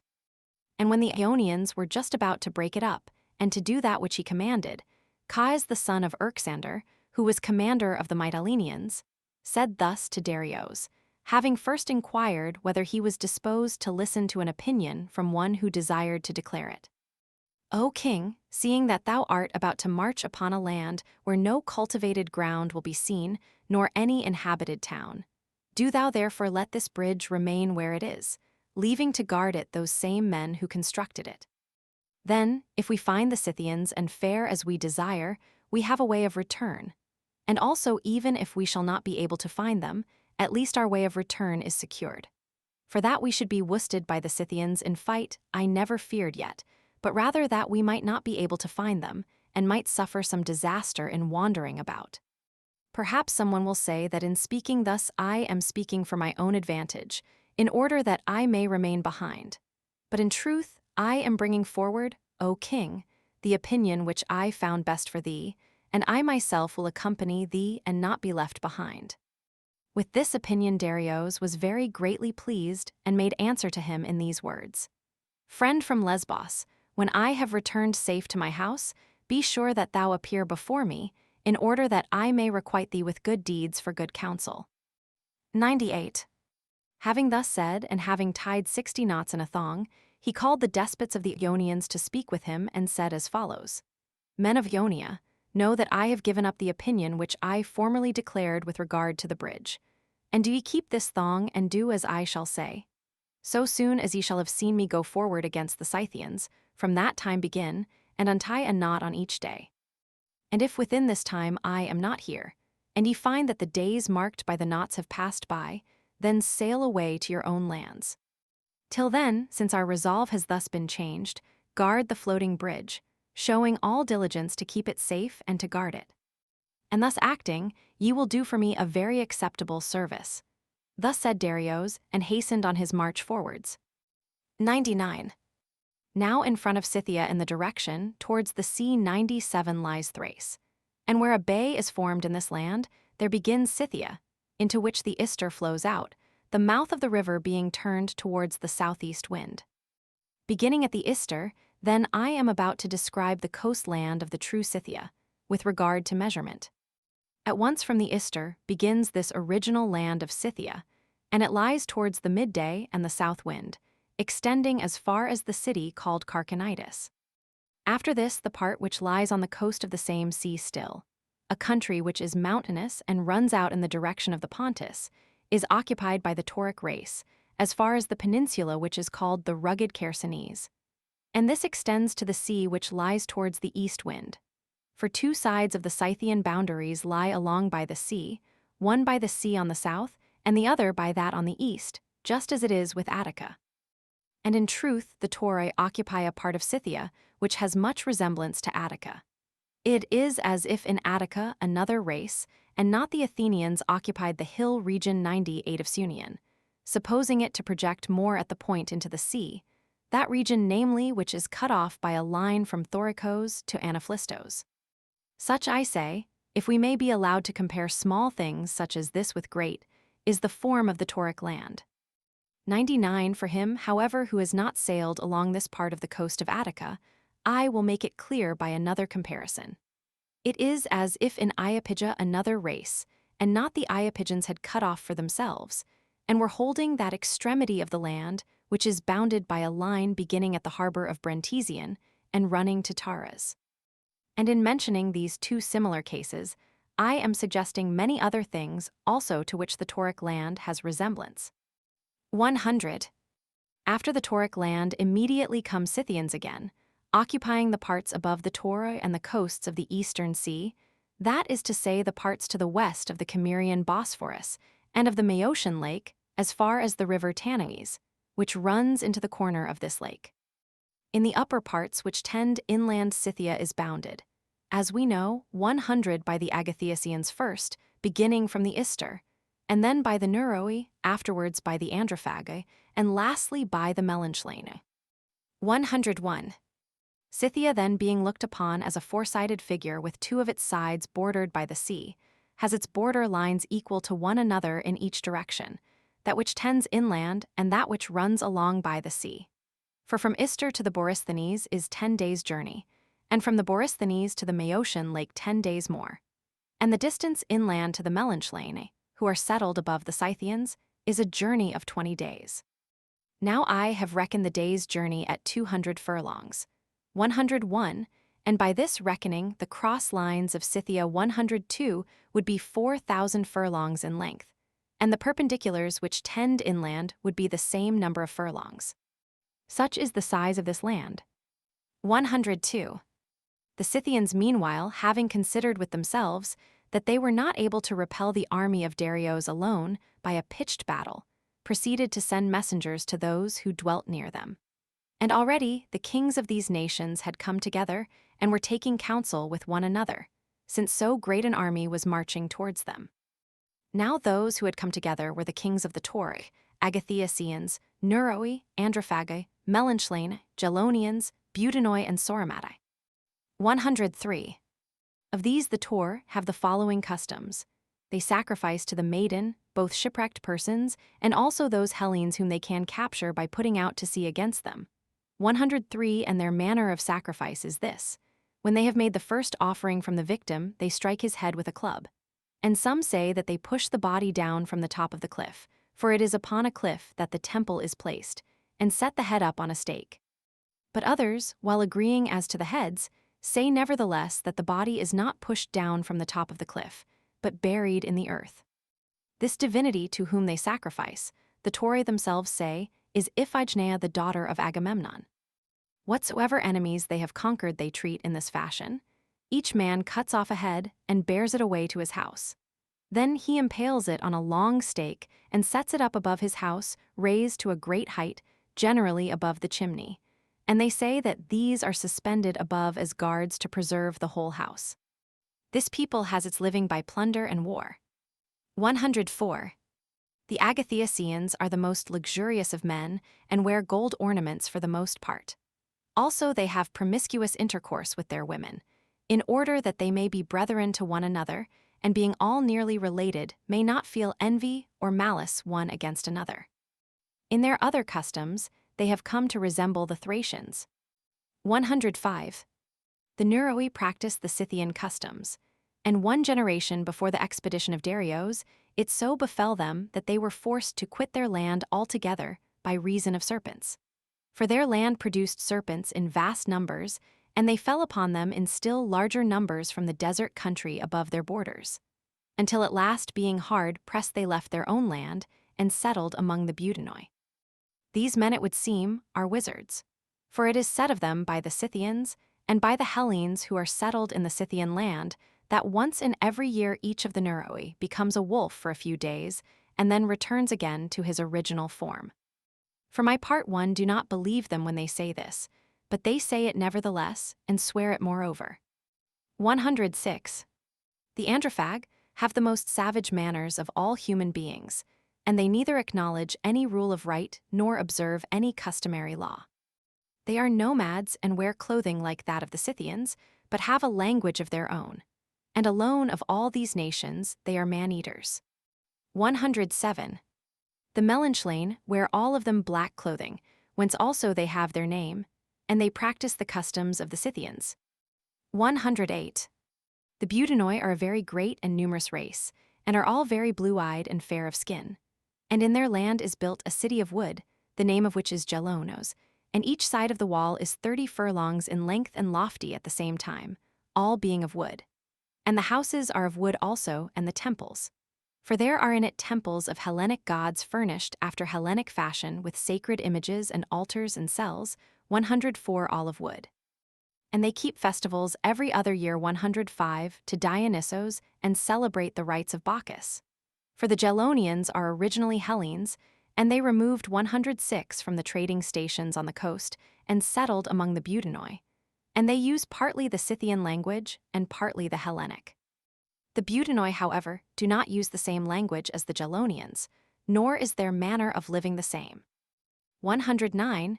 For the Budinoi are natives of the soil and a nomad people, and alone of the nations in these parts feed on fir cones. 107. But the Gelonians are tillers of the ground and feed on corn and have gardens, and resemble them not at all either in appearance or in complexion of skin. However, by the Hellenes, the Budinoi also are called Gelonians, not being rightly so called. Their land is all thickly overgrown with forests of all kinds of trees, and in the thickest forest there is a large and deep lake, and round it marshy ground and reeds. In this are caught otters and beavers, and certainly other wild animals with square-shaped faces. The fur of these is sewn as a fringe round their coats of skin, and the testicles are made use of by them for curing diseases of the womb. 110. About the Sauromatai the following tale is told. When the Hellenes had fought with the Amazons, now the Amazons are called by the Scythians Oiorpata, 108, which name means in the Hellenic tongue slayers of men. For man they call Oior, and Pata means to slay. Then, as the story goes, the Hellenes, having conquered them in the battle at the Thermodon, were sailing away and conveying with them in 3 ships as many Amazons as they were able to take prisoners. These in the open sea set upon the men and cast them out of the ships. But they knew nothing about ships, nor how to use rudders or sails or oars, and after they had cast out, the men they were driven about by wave and wind and came to that part of the Maeotian lake where Kremloi stands. Now Kremloi is in the land of the free Scythians. 109, there the Amazons disembarked from their ships and made their way into the country. And having met first with a troop of horses feeding, they seized them, and mounted upon these they plundered the property of the Scythians. 111. The Scythians meanwhile were not able to understand the matter, for they did not know either their speech or their dress or the race to which they belonged, but were in wonder as to whence they had come and thought that they were men, of an age corresponding to their appearance, and finally they fought a battle against them. And after the battle, the Scythians got possession of the bodies of the dead, and thus they discovered that they were women. They took counsel, therefore, and resolved by no means to go on trying to kill them, but to send against them the youngest men from among themselves, making conjecture of the number so as to send just as many men as there were women. These were told to encamp near them and do whatsoever they should do. If however the women should come after them, they were not to fight but to retire before them, and when the women stopped, they were to approach near and encamp. This plan was adopted by the Scythians because they desired to have children born from them. 112. The young men accordingly were sent out and did that which had been commanded them. And when the Amazons perceived that they had not come to do them any harm, they let them alone, and the two camps approached nearer to one another every day. And the young men, like the Amazons, had nothing except their arms and their horses, and got their living, as the Amazons did, by hunting and by taking booty. 113. Now the Amazons at midday used to scatter abroad either one by one or by two together, dispersing to a distance from one another to ease themselves. And the Scythians also, having perceived this, did the same thing. And one of the Scythians came near to one of those Amazons who were apart by themselves, and she did not repulse him, but allowed him to lie with her. And she could not speak to him, for they did not understand one another's speech. But she made signs to him with her hand to come on the following day to the same place, and to bring another with him, signifying to him that there should be two of them, and that she would bring another with her. The young man, therefore, when he returned, reported this to the others.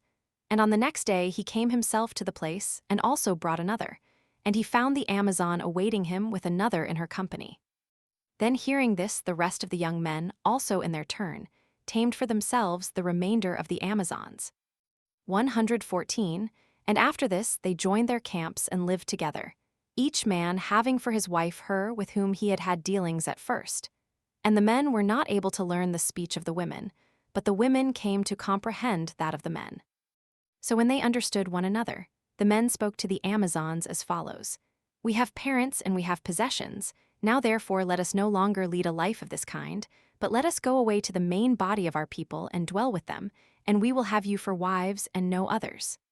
They however spoke thus in reply: "We should not be able to live with your women, for we and they have not the same customs. We shoot with bows and hurl javelins and ride horses, but the works of women we never learnt. Whereas your women do none of these things which we said, but stay in the wagons and work at the works of women, neither going out to the chase nor anywhither else. We therefore should not be able to live in agreement with them. But if ye desire to keep us for your wives, and to be thought honest men, go to your parents and obtain from them your share of the goods, and then let us go and dwell by ourselves."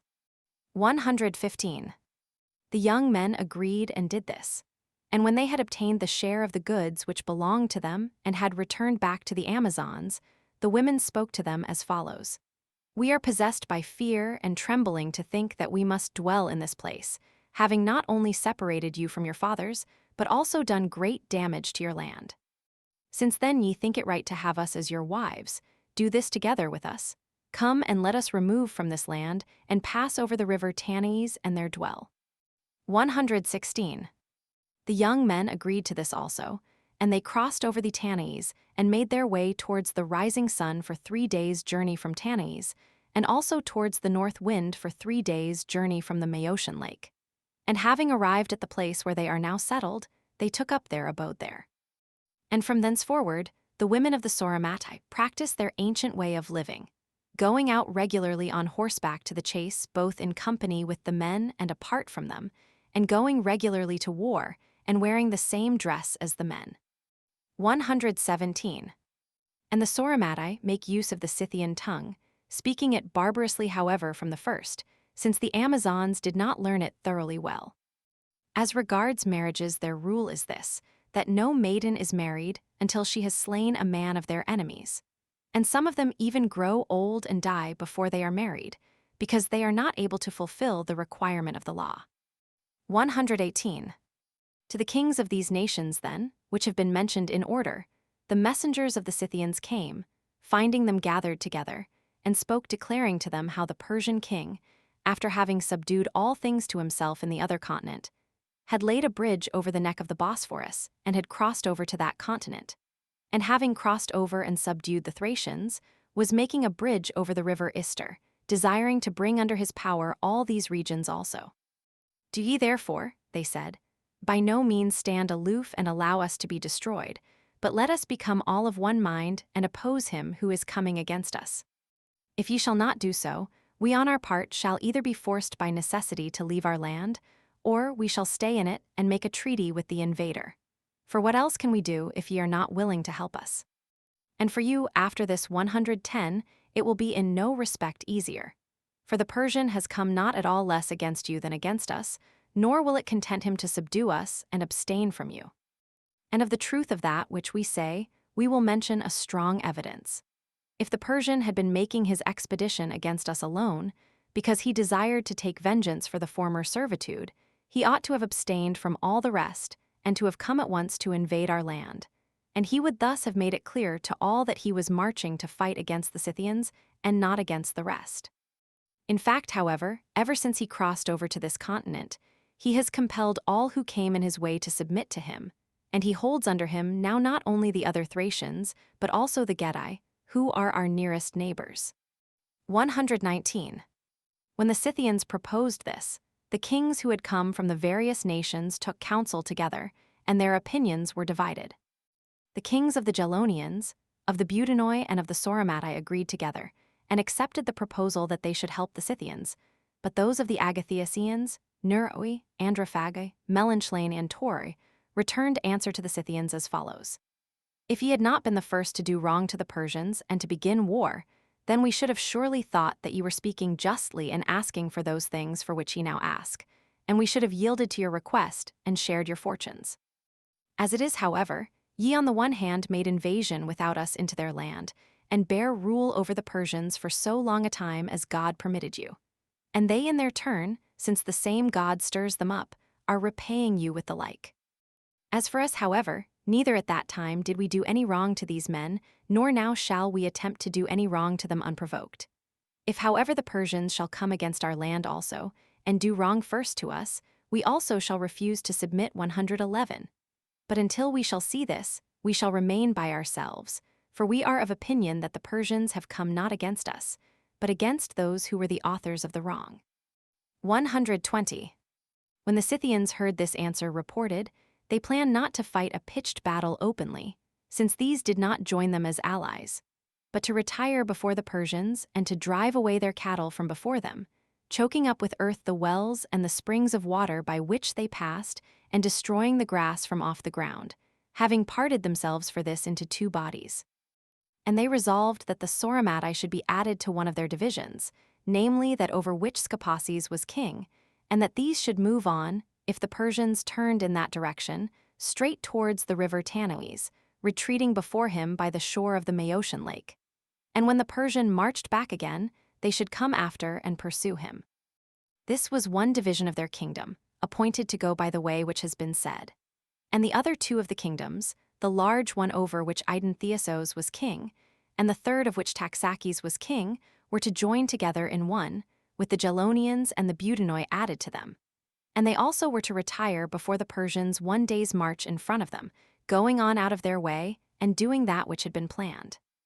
First, they were to move on straight for the countries which had refused to give their alliance, in order that they might involve these also in the war.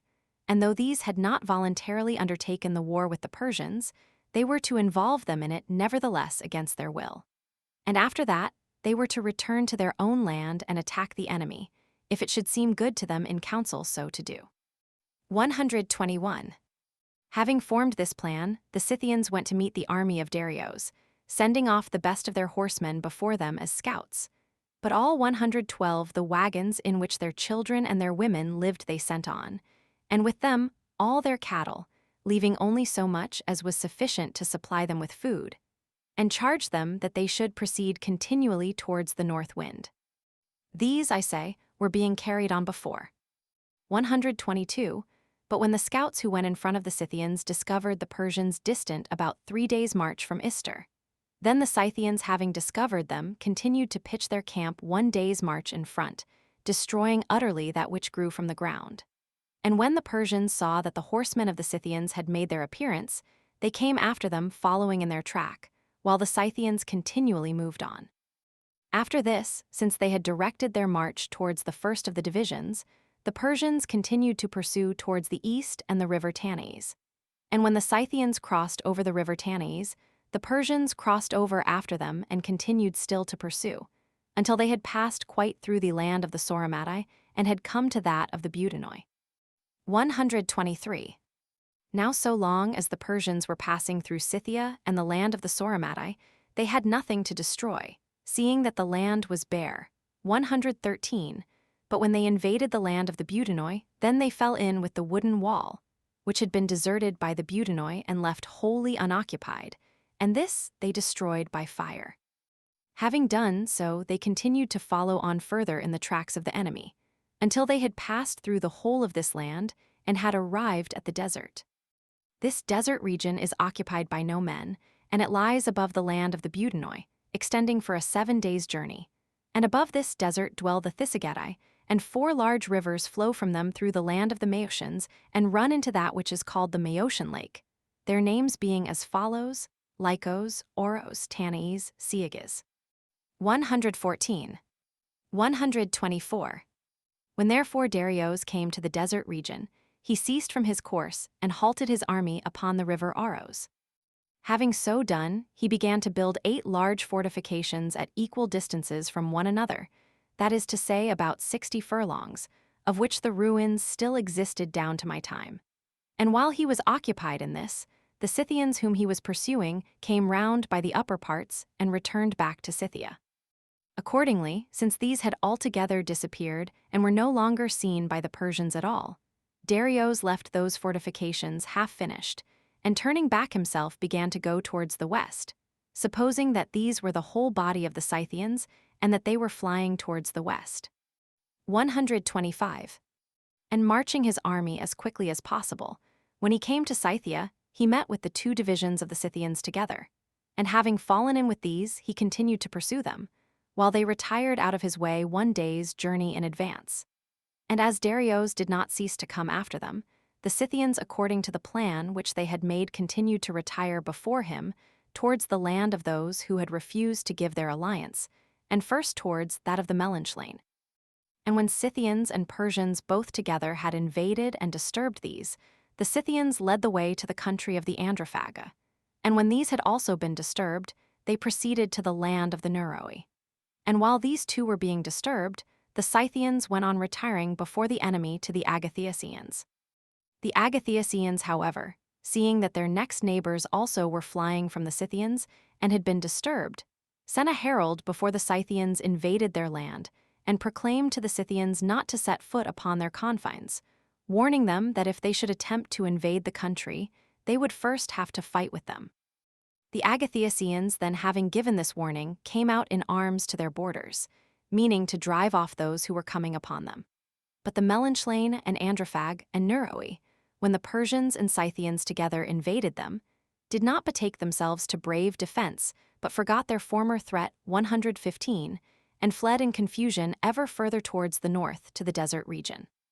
The Scythians, however, when the Agathioceans had warned them off, did not attempt any more to come to these, but led the Persians from the country of the Neroi back to their own land.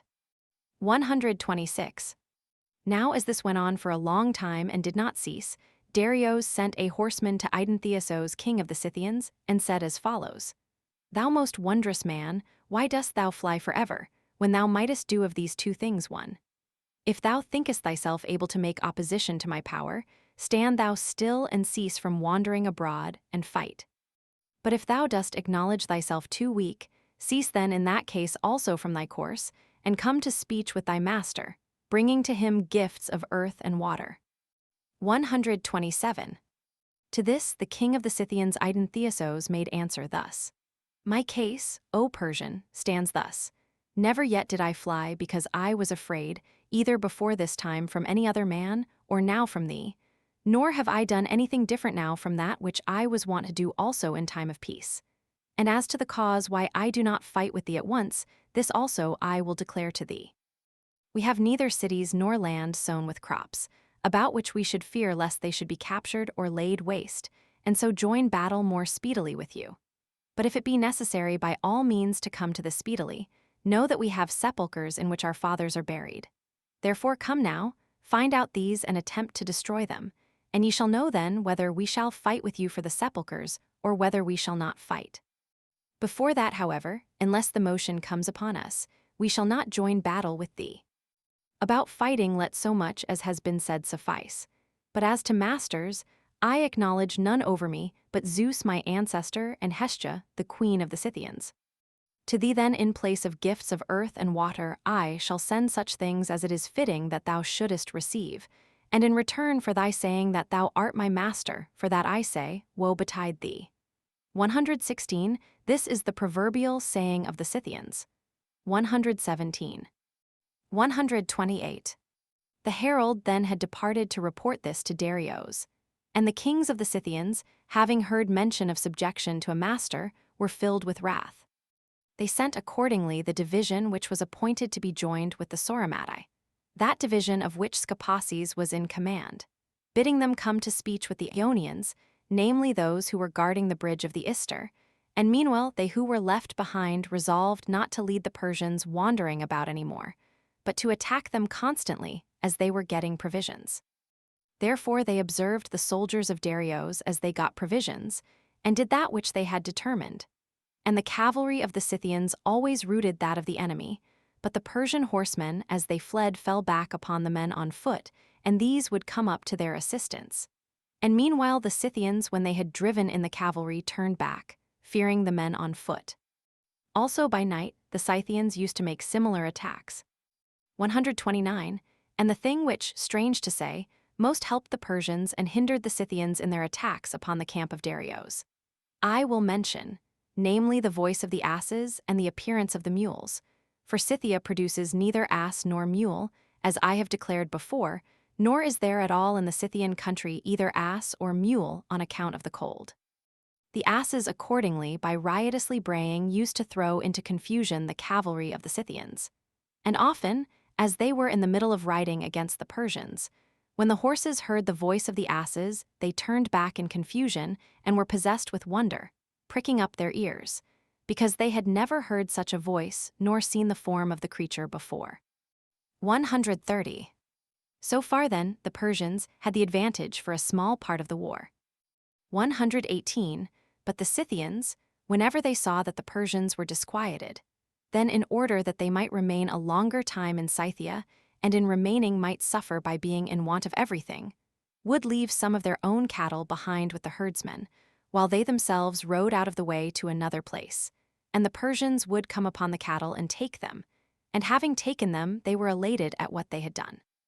131.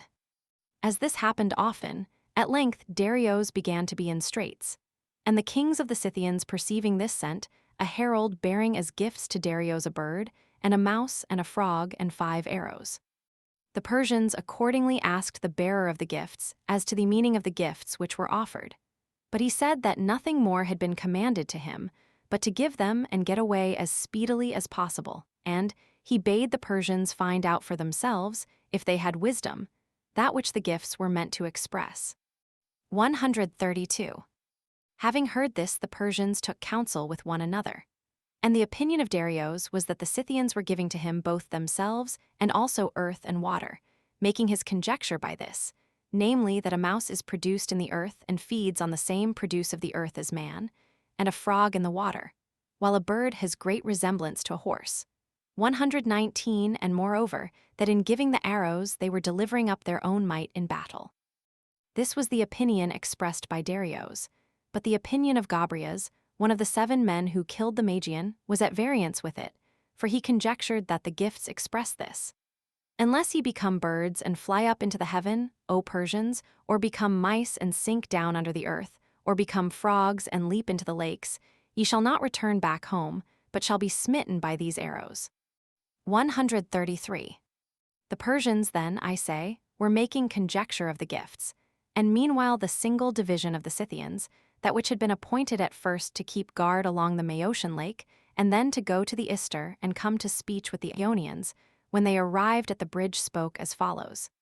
Ionians, we have come bringing you freedom, if at least ye are willing to listen to us. For we are informed that Darius gave you command to guard the bridge for 60 days only. And then, if he had not arrived within that time, to get you away to your own land. Now therefore, if ye do as we say, ye will be without blame from his part, and without blame also from ours. Stay the appointed days, and then after that get you away. They then, when the Ionians had engaged themselves to do this, hastened back again by the quickest way. 134. And meanwhile, after the coming of the gifts to Darius, the Scythians who were left had arrayed themselves against the Persians with both foot and horse, meaning to engage battle. Now when the Scythians had been placed in battle array, a hare darted through them into the space between the 2 armies, and each company of them, as they saw the hare, began to run after it. When the Scythians were thus thrown into disorder and were raising loud cries, Darius asked what was this clamor arising from the enemy, and hearing that they were running after the hare, he said to those men to whom he was wont to say things at other times, These men have very slight regard for us, and I perceive now that Gobryas spoke rightly about the Scythian gifts. Seeing then that now I myself too think that things are so, we have need of good counsel, in order that our retreat homewards may be safely made. To this replied Gobryas and said, O king, even by report I was almost assured of the difficulty of dealing with these men, and when I came I learnt it still more thoroughly, since I saw that they were mocking us. Now therefore my opinion is, that as soon as night comes on, we kindle the campfires as we are wont to do at other times also, and deceive with a false tale those of our men who are weakest to endure hardships, and tie up all the asses and get us away, before either the Scythians make for the Ister to destroy the bridge, or something be resolved by the Ionians which may be our ruin. 135. Thus Gobryas advised, and after this, when night came on, Darius acted on this opinion. Those of his men who were weakened by fatigue and whose loss was of least account, these he left behind in the camp, and the asses also tied up. And for the following reasons he left behind the asses and the weaker men of his army. The asses in order that they might make a noise which should be heard, and the men really because of their weakness, but on a pretense stated openly that he was about to attack the Scythians with the effective part of the army, and that they meanwhile were to be defenders of the camp. Having thus instructed those who were left behind, and having kindled campfires, Darius hastened by the quickest way towards the Ister. And the asses, having no longer about them the usual throng, 120 very much more for that reason caused their voice to be heard. 121 So the Scythians, hearing the asses, supposed surely that the Persians were remaining in their former place. 136 But when it was day, those who were left behind perceived that they had been betrayed by Darius, and they held out their hands in submission to the Scythians, telling them what their case was. And the Scythians, when they heard this, joined together as quickly as possible. That is to say, the 2 combined divisions of the Scythians and the single division, and also the Sauromatai, 122 Budinoi and Gelonians, and began to pursue the Persians, making straight for the Ister. But as the Persian army for the most part consisted of men on foot, and was not acquainted with the roads not being marked with tracks, while the Scythian army consisted of horsemen, and was acquainted with the shortest cuts along the way, they missed one another, and the Scythians arrived at the bridge much before the Persians. Then having learnt that the Persians had not yet arrived, they said to the Ionians who were in the ships, Ionians, the days of your number are past, and ye are not acting uprightly in that ye yet remain waiting.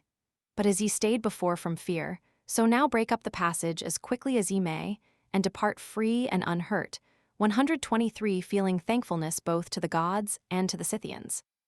And him who was formerly your master we will so convince, that he shall never again march with an army upon any nation. 137. Upon this the Ionians took counsel together, and Miltiades the Athenian on the one hand, who was commander and despot of the men of the Chersonese and Hellespont, was of opinion that they should follow the advice of the Scythians and set Ionia free. But Histiaeus the Milesian was of the opposite opinion to this. For he said that at the present time it was by means of Darius that each one of them was ruling as despot over a city. And if the power of Darius should be destroyed, neither he himself would be able to bear rule over the Milesians, nor would any other of them be able to bear rule over any other city. For each of the cities would choose to have popular rather than despotic rule. When Histiaeus declared his opinion thus, forthwith all turned to this opinion, whereas at the first they were adopting that of Miltiades. 138. Now these were they who gave the vote between the two opinions, and were men of consequence in the eyes of the king. 124. First the despots of the Hellespontians, Daphnis of Abydos, Hippoclos of Lampsacos, Hierophantos of Parian, Metrodoros of Proconnesos, Aristagoras of Cyzicus, and Ariston of Byzantium. These were those from the Hellespont. And from Ionia, Strates of Chios, Aix of Samos, Laodamas of Phakia, and Histiaeus of Miletos, whose opinion had been proposed in opposition to that of Miltiades. And of the Iolians, the only man of consequence there present was Aristagoras of Chyme. 139. When these adopted the opinion of Histiaeus, they resolved to add to it deeds and words as follows, namely to break up that part of the bridge which was on the side towards the Scythians. To break it up, I say, for a distance equal to the range of an arrow, both in order that they might be thought to be doing something, though in fact they were doing nothing, and for fear that the Scythians might make an attempt using force and desiring to cross the Ister by the bridge. And in breaking up that part of the bridge which was towards Scythia, they resolved to say that they would do all that which the Scythians desired. This they added to the opinion proposed, and then Histiaeus coming forth from among them made answer to the Scythians as follows. Scythians, ye are come bringing good news, and it is a timely haste that ye make to bring it, and ye on your part give us good guidance, while we on ours render to you suitable service. For, as ye see, we are breaking up the passage, and we shall show all zeal in our desire to be free. And while we are breaking up the bridge, it is fitting that ye should be seeking for those of whom ye speak, and when ye have found them, that ye should take vengeance on them on behalf of us as well as of yourselves in such manner as they deserve. 140. The Scythians then, believing for the second time that the Ionians were speaking the truth, turned back to make search for the Persians, but they missed altogether their line of march through the land. Of this the Scythians themselves were the cause, since they had destroyed the pastures for horses in that region and had choked up with earth the springs of water. For if they had not done this, it would have been possible for them easily, if they desired it, to discover the Persians. But as it was, by those things wherein they thought they had taken their measures best, they failed of success. The Scythians then on their part were passing through those regions of their own land, where there was grass for the horses and springs of water, and were seeking for the enemy there, thinking that they too were taking a course in their retreat through such country as this. While the Persians in fact marched keeping carefully to the track which they had made before, and so they found the passage of the river, though with difficulty. 125, and as they arrived by night and found the bridge broken up, they were brought to the extreme of fear, lest the Ionians should have deserted them. 141. Now there was with Darius an Egyptian who had a voice louder than that of any other man on earth.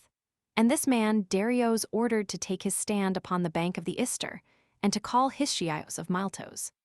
He accordingly proceeded to do so. And Histiaeus, hearing the first hail, produced all the ships to carry the army over and also put together the bridge. 142. Thus the Persians escaped, and the Scythians in their search missed the Persians the second time also.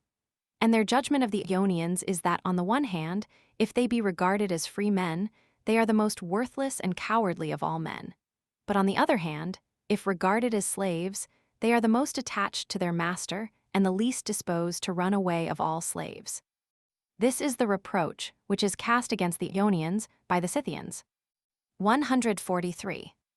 Darius, then marching through Thrace, arrived at Sestos in the Chersonese. And from that place, he passed over himself in his ships to Asia. But to command his army in Europe, he left Megabazos a Persian, to whom Darius once gave honor by uttering in the land of Persia 126 this saying.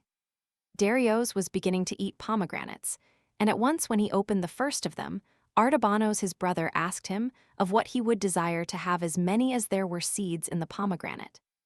And Darius said that he would desire to have men like Megabazos as many as that in number, rather than to have Hellas subject to him. In Persia, I say, he honored him by saying these words, and at this time he left him in command with 8 myriads 127 of his army. 144. This Megabazos uttered one saying whereby he left of himself an imperishable memory with the peoples of Hellespont. For being once at Byzantium, he heard that the men of Chalcedon had settled in that region 17 years before the Byzantines, and having heard it, he said that those of Chalcedon at that time chanced to be blind. For assuredly they would not have chosen the worse place, when they might have settled in that which was better, if they had not been blind. This Megabazos it was who was left in command at that time in the land of the Hellespontians, and he proceeded to subdue all who did not take the side of the Medes. 145. He then was doing thus, and at this very same time a great expedition was being made also against Libya, on an occasion which I shall relate when I have first related this which follows. The children's children of those who voyaged in the Argo, having been driven forth by those Pelasgians who carried away at Broron the women of the Athenians, having been driven forth, I say, by these from Lemnos, had departed and sailed to Lacedaemon, and sitting down on Mount Tegidos they kindled a fire. The Lacedaemonians, seeing this, sent a messenger to inquire who they were and from whence. And they answered the question of the messenger, saying that they were Minii and children of heroes who sailed in the Argo, for 128 these, they said, had put into Lemnos and propagated the race of which they sprang. The Lacedaemonians, having heard the story of the descent of the Minii, sent a second time and asked for what purpose they had come into the country and were causing a fire to blaze. They said that they had been cast out by the Pelasgians and were come now to the land of their fathers, 129, for most just it was that this should so be done. And they said that their request was to be permitted to dwell with these, having a share of civil rights and a portion allotted to them of the land. And the Lacedaemonians were content to receive the Minii upon the terms which they themselves desired, being most of all impelled to do this, by the fact that the sons of Tyndarus were voyagers in the Argo. So having received the Minii, they gave them a share of land and distributed them in the tribes. And they forthwith made marriages, and gave in marriage to others the women whom they brought with them from Lemnos. 146. However, when no very long time had passed, the Minii forthwith broke out into insolence, asking for a share of the royal power and also doing other impious things. Therefore the Lacedaemonians resolved to put them to death, and having seized them, they cast them into a prison. Now the Lacedaemonians put to death by night all those whom they put to death, but no man by day. When therefore they were just about to kill them, the wives of the Minii, being native Spartans and daughters of the first citizens of Sparta, entreated to be allowed to enter the prison and come to speech every one with her own husband. And they let them pass in, not supposing that any craft would be practiced by them. They, however, when they had entered, delivered to their husbands all the garments which they were wearing, and themselves received those of their husbands. Thus the Minii, having put on the women's clothes, went forth out of prison as women, and having escaped in this manner, they went again to Tegidos and sat down there. 147. Now at this very same time Theras the son of Autesian, the son of Tisamenos, the son of Thersander, the son of Polynax, was preparing to set forth from Lacedaemon to found a settlement. This Theras, who was of the race of Cadmos, was mother's brother to the sons of Aristodemos, Eurysthenes, and Procles. And while these sons were yet children, Theras as their guardian held the royal power in Sparta. When however his nephews were grown and had taken the power into their hands, then Theras, being grieved that he should be ruled by others after he had tasted of rule himself, said that he would not remain in Lacedaemon, but would sail away to his kinsmen. Now there were in the island which is now called Thera, but formerly was called Callista, descendants of Memblairos the son of Poikles, a Phoenician. For Cadmos the son of Agenor in his search for Europa put in to land at the island which is now called Thera.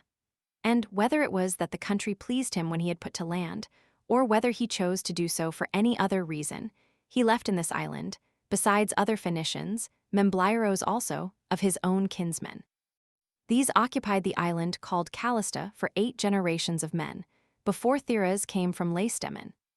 148. To these then, I say, Theras was preparing to set forth, taking with him people from the tribes, and intending to settle together with those who have been mentioned, not with any design to drive them out, but on the contrary claiming them very strongly as kinfolk. And when the Minii, after having escaped from the prison, went and sat down on Tegidos, Theras entreated of the Lacedaemonians, as they were proposing to put them to death, that no slaughter might take place, and at the same time he engaged himself to take them forth out of the land. The Lacedaemonians having agreed to this proposal, he sailed away with 3 30-oared galleys to the descendants of Memblairos, not taking with him by any means all the Minii, but a few only. For the greater number of them turned towards the land of the Paroridae and Caucons, and having driven these out of their country, they parted themselves into 6 divisions and founded in their territory the following towns: Leprion, Makistos, Phryxai, Piagos, Epion, Nudian. Of these the Eleans sacked the greater number within my own lifetime. The island, meanwhile, got its name of Thera after Theras 130, who led the settlement. 149. And since his son said that he would not sail with him, therefore he said that he would leave him behind as a sheep among wolves. And in accordance with that saying, this young man got the name of Oialikos, 131, and it chanced that this name prevailed over his former name. Then from Oialikos was begotten Aegeus, after whom are called the Aegidae, a powerful clan 132 in Sparta. And the men of this tribe, since their children did not live to grow up, established by the suggestion of an oracle a temple to the avenging deities 133 of Laios and Oedipus. And after this, the same thing was continued 134 in Thera by the descendants of these men. 150. Up to this point of the story, the Lacedaemonians agree in their report with the men of Thera. But in what is to come, it is those of Thera alone who report that it happened as follows. Grinos 135, the son of Asanios, a descendant of the Theras who has been mentioned, and king of the island of Thera, came to Delphi bringing the offering of a hecatomb from his state. And there were accompanying him, besides others of the citizens, also Batos the son of Polymnestos, who was by descent of the family of Euphemos 136 of the race of the Minii. Now when Grinos the king of the Thurians was consulting the oracle about other matters, the Pythian prophetess gave answer bidding him found a city in Libya, and he made reply saying, Lord, 137 I am by this time somewhat old and heavy to stir, but do thou bid some one of these younger ones do this. As he thus said, he pointed towards Batos. So far at that time. But afterwards when he had come away, they were in difficulty about the saying of the oracle, neither having any knowledge of Libya, in what part of the earth it was, nor venturing to send a colony to the unknown. 151. Then after this, for 7 years, there was no rain in Thera, and in these years all the trees in their island were withered up excepting one.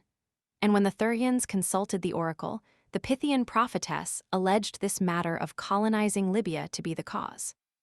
As then they had no remedy for their evil, they sent messengers to Crete, to find out whether any of the Cretans or of the sojourners in Crete had ever come to Libya.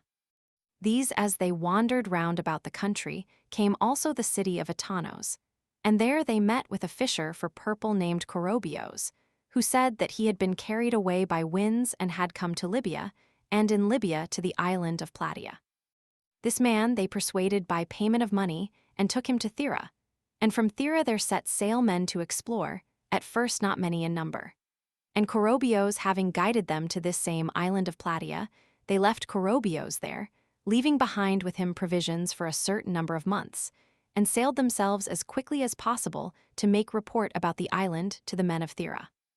152.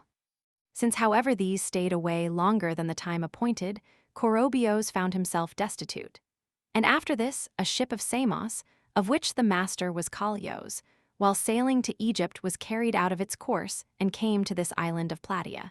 And the Samians, hearing from Corobios the whole story, left him provisions for a year. They themselves then put out to sea from the island and sailed on, endeavoring to reach Egypt, but carried away continually by the east wind. And as the wind did not cease to blow, they passed through the pillars of Heracles and came to Tartessos, guided by divine providence. Now this trading place was at that time untouched by any, so that when these returned back home, they made profit from their cargo greater than any other Hellenes of whom we have certain knowledge, with the exception at least of Sostratos, the son of Laodamas the Aeginetan. For with him it is not possible for any other man to contend. And the Samians set apart 6 talents, the 10th part of their gains, and had a bronze vessel made like an argolic mixing bowl with rounded heads of griffins projecting in a row. And this they dedicated as an offering in the temple of Hera, setting as supports under it 3 colossal statues of bronze 7 cubits in height, resting upon their knees. By reason first of this deed, great friendship was formed by those of Cheiron and Thera with the Samians. 153. The Thurians, meanwhile, when they arrived at Thera after having left Corobios in the island, reported that they had colonized an island on the coast of Libya. And the men of Thera resolved to send one of every 2 brothers selected by lot and men, besides taken from all the regions of the island, which are 7 in number. And further that Batos should be both their leader and their king. Thus then they sent forth 2 50-oared galleys to Plataea. 154. This is the report of the Thurians. And for the remainder of the account from this point onwards, the Thurians are in agreement with the men of Cheiron. From this point onwards, I say, since in what concerns Batos the Chirenians tell by no means the same tale as those of Thera, for their account is this. There is in Crete a city called Oxos 138 in which one Atirchus became king, who when he had a daughter, whose mother was dead, named Phronime, took to wife another woman notwithstanding. She having come in afterwards, thought fit to be a stepmother to Phronime in deed as well as in name, giving her evil treatment and devising everything possible to her hurt. And at last she brings against her a charge of lewdness and persuades her husband that the truth is so. He then, being convinced by his wife, devised an unholy deed against the daughter. For there was in Oxos one Themison, a merchant of Thera, whom Atirchos took to himself as a guest friend and caused him to swear that he would surely serve him in whatsoever he should require. And when he had caused him to swear this, he brought and delivered to him his daughter and bade him take her away and cast her into the sea. Themison then was very greatly vexed at the deceit practiced in the matter of the oath, and he dissolved his guest friendship and did as follows, that is to say, he received the girl and sailed away. And when he got out into the open sea, to free himself from blame as regards the oath which Atirchos had made him swear, he tied her on each side with ropes and let her down into the sea, and then drew her up and came to Thera. 155. After that, Polymnestos, a man of repute among the Thurians, received Phronime from him and kept her as his concubine. And in course of time there was born to him from her a son with an impediment in his voice and lisping, to whom, as both Thurians and Chirenians say, was given the name Batos. But I think that some other name was then given, 139, and he was named Batos instead of this after he came to Libya, taking for himself this surname from the oracle which was given to him at Delphi, and from the rank which he had obtained. For the Libyans call a king Batos. And for this reason, I think, the Pythian prophetess in her prophesying called him so, using the Libyan tongue, because she knew that he would be a king in Libya. For when he had grown to be a man, he came to Delphi to inquire about his voice. And when he asked, the prophetess thus answered him. For a voice thou camest, O Batos, but the Lord Phoebus Apollo sendeth as settler forth to the Libyan land sheep abounding. Just as if she should say using the Hellenic tongue, for a voice thou camest, O king. He thus made answer, Lord, I came to thee to inquire concerning my voice, but thou answerest me other things which are not possible, bidding me go as a settler to Libya, but with what power, or with what force of men should I go? Thus saying, he did not at all persuade her to give him any other reply. And as she was prophesying to him again the same things as before, Batos departed while she was yet speaking, 140, and went away to Thera. 156. After this there came evil fortune both to himself and to the other men of Thera. 141. And the Therians, not understanding that which befell them, sent to Delphi to inquire about the evils which they were suffering. And the Pythian prophetess gave them reply that if they joined with Batos in founding Cyrene in Libya, they would fare the better.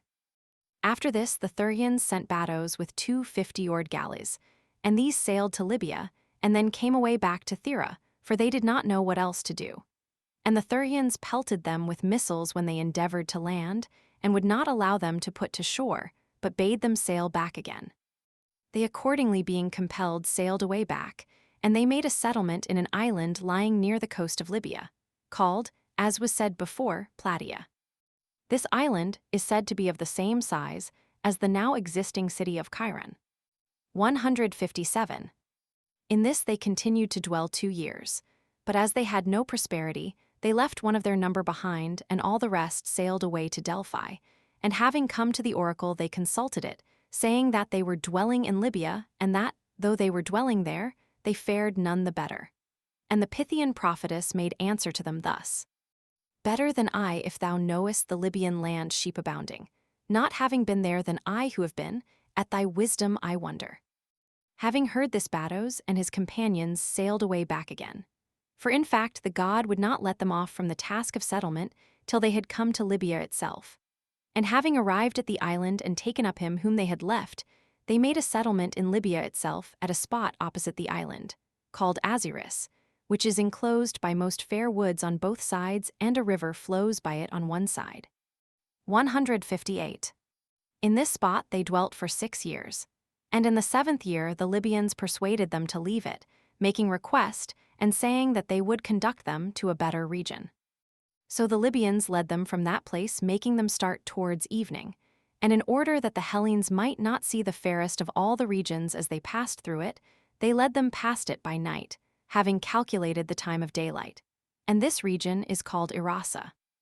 Then having conducted them to the so-called spring of Apollo, they said, Hellenes, here is a fit place for you to dwell, for here the heaven is pierced with holes. 159. Now during the lifetime of the first settler Batos, who reigned 40 years, and of his son Archesilaus, who reigned 16 years, the Cyrenians continued to dwell there with the same number as 142 when they first set forth to the colony. But in the time of the third king, called Batos the Prosperous, the Pythian prophetess gave an oracle wherein she urged the Hellenes in general to sail and join with the Cyrenians in colonizing Libya. For the Cyrenians invited them, giving promise of a division of land, and the oracle which she uttered was as follows: Who to the land much desired, to Libya, afterwards cometh. After the land be divided, 143 I say, he shall some day repent it. Then great numbers were gathered at Cyrene, and the Libyans who dwelt round had much land cut off from their possessions. Therefore they with their king, whose name was Adacrin, as they were not only deprived of their country, but also were dealt with very insolently by the Cyrenians, sent to Egypt and delivered themselves over to a prize king of Egypt. He then, having gathered a great army of Egyptians, sent it against Cyrene, and the men of Cyrene marched out to the region of Irasa and to the spring this day, 144, and there both joined battle with the Egyptians and defeated them in the battle. For since the Egyptians had not before made trial of the Hellenes in fight and therefore despised them, they were so slaughtered that but few of them returned back to Egypt. In consequence of this, and because they laid the blame of it upon a prize, the Egyptians revolted from him. 160. This Batos had a son called Archesilaus, who first, when he became king, made a quarrel with his own brothers, until they finally departed to another region of Libya, and making the venture for themselves, founded that city which was then and is now called Barca. And at the same time as they founded this, they induced the Libyans to revolt from the Cyrenians. After this, Archesilaus made an expedition against those Libyans who had received them and who had also revolted from Cyrene, and the Libyans, fearing him, departed and fled towards the eastern tribes of Libyans. And Archesilaus followed after them as they fled, until he arrived in his pursuit at Leucon in Libya, and there the Libyans resolved to attack him.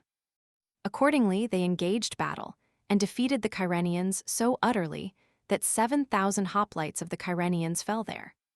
After this disaster, Arkesilaus, being sick and having swallowed a potion, was strangled by his brother Haliarchos. 145 and Haliarchos was killed treacherously by the wife of Arkesilaus, whose name was Eryxo. 161. Then Batos the son of Arkesilaus succeeded to the kingdom, who was lame and not sound in his feet.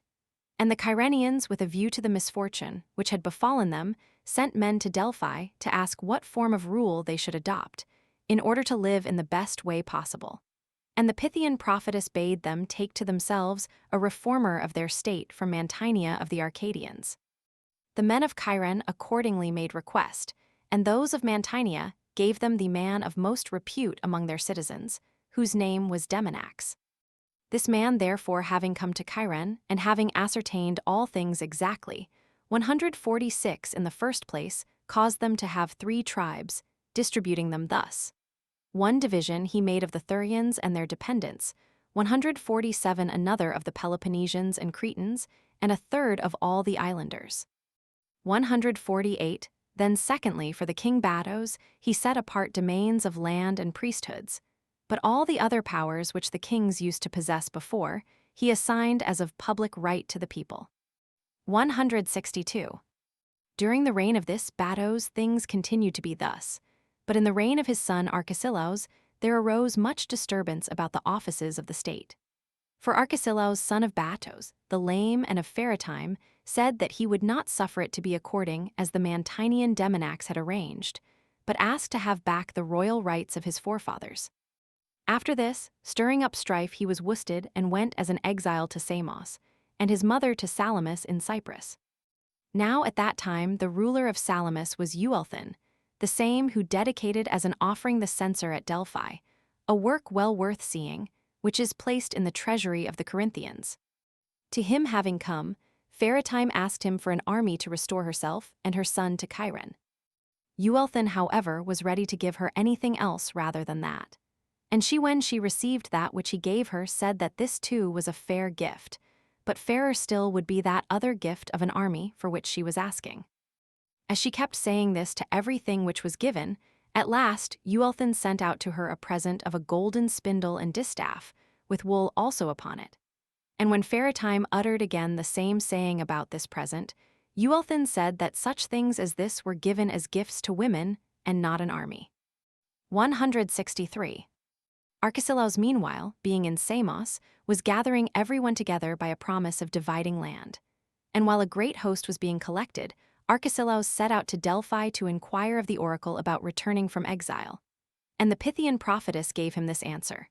For 4 named Batos and 4 named Arkesilaus, 8 generations of men, Loxias grants to you to be kings of Cyrene, but beyond this he counsels you not even to attempt it. Thou, however, must keep quiet when thou hast come back to thy land. And if thou findest the furnace full of jars, heat not the jars fiercely, but let them go with a fair wind. If, however, thou heat the furnace fiercely, enter not thou into the place flowed round by water. For if thou dost, thou shalt die, both thou and the bull which is fairer than all the rest. 164. Thus the Pythian prophetess gave answer to Arkesilaus, and he, having taken to him those in Samos, made his return to Cyrene. And when he had got possession of the power, he did not remember the saying of the oracle, but endeavored to exact penalties from those of the opposite faction for having driven him out. Of these some escaped out of the country altogether, but some Arkesilaus got into his power and sent them away to Cyprus to be put to death. These were driven out of their course to Cnidos, and the men of Cnidos rescued them and sent them away to Thura. Some others, however, of the Kyrenians fled to a great tower belonging to Aglamachos, a private citizen, and Arkesilaus burnt them by piling up brushwood round. Then, after he had done the deed, he perceived that the oracle meant this, in that the Pythian prophetess forbade him, if he found the jars in the furnace, to heat them fiercely. And he voluntarily kept away from the city of the Kyrenians, fearing the death which had been prophesied by the oracle, and supposing that Cyrene was flowed round by water. 149 Now, he had to wife a kinswoman of his own, the daughter of the king of Barca, whose name was Elazir. To him he came, And men of Barca together with certain of the exiles from Cyrene, perceiving him going about in the marketplace, killed him, and also besides him his father-in-law Elazir. Archesilaus accordingly, having missed the meaning of the oracle, whether with his will or against his will, fulfilled his own destiny. 165. His mother Pharatime meanwhile, so long as Archesilaus having worked evil for himself dwelt at Barca, herself held the royal power of her son at Cyrene, both exercising his other rights and also sitting in council. But when she heard that her son had been slain in Barca, she departed and fled to Egypt. For she had on her side services done for Cambyses the son of Cyrus by Archesilaus, since this was the Archesilaus who had given over Cyrene to Cambyses and had laid a tribute upon himself. Pharatime then, having come to Egypt, sat down as a suppliant of Arianes, bidding him help her, and alleging as a reason that it was on account of his inclination to the side of the Medes that her son had been slain. 166. Now this Arianes had been appointed ruler of the province of Egypt by Cambyses, and after the time of these events he lost his life, because he would measure himself with Darius. For having heard and seen that Darius desired to leave behind him as a memorial of himself a thing which had not been made by any other king, he imitated him, until at last he received his reward. For whereas Darius refined gold and made it as pure as possible, and of this caused coins to be struck, Arianes, being ruler of Egypt, did the same thing with silver. And even now the purest silver is that which is called Ariandic. Darius, then having learnt that he was doing this, put him to death, bringing against him another charge of attempting rebellion. 167. Now at the time of which I speak, this Arianes had compassion on Pharatime and gave her all the troops that were in Egypt, both the land and the sea forces, appointing Amasis a Marathian to command the land army and batters, of the race of the Pasargadae, to command the fleet. But before he sent away the army, Arianes dispatched a herald to Barca and asked who it was who had killed Archesilaus.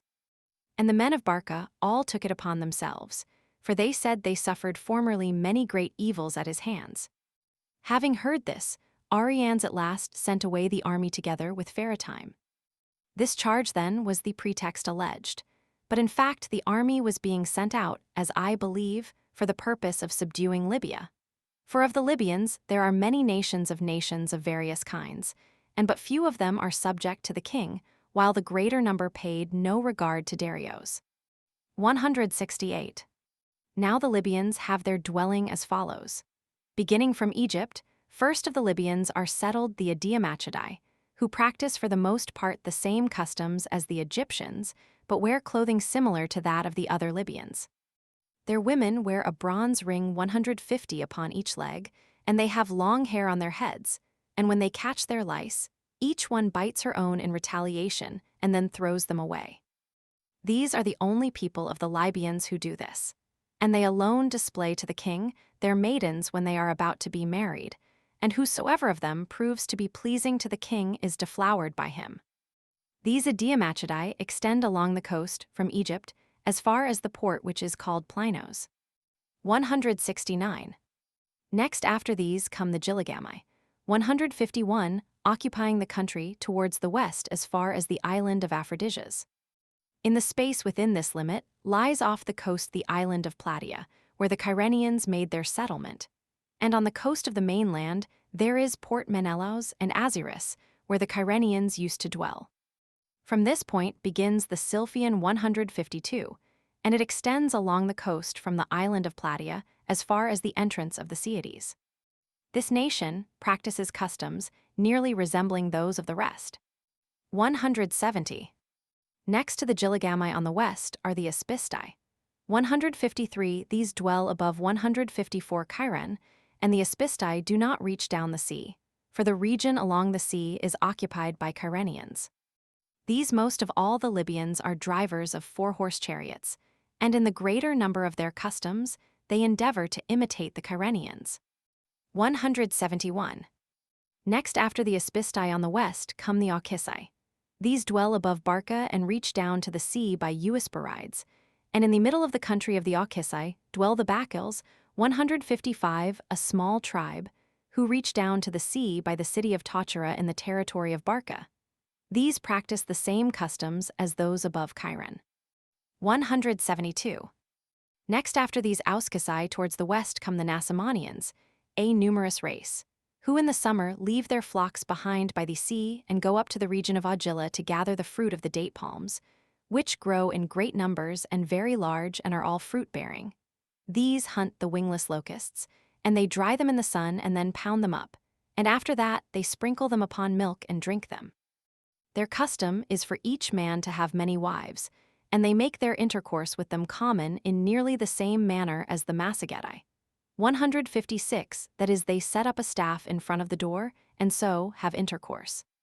When a Nasamonian man marries his first wife, the custom is for the bride on the first night to go through the whole number of the guests having intercourse with them, and each man, when he has lain with her, gives a gift, whatsoever he has brought with him from his house.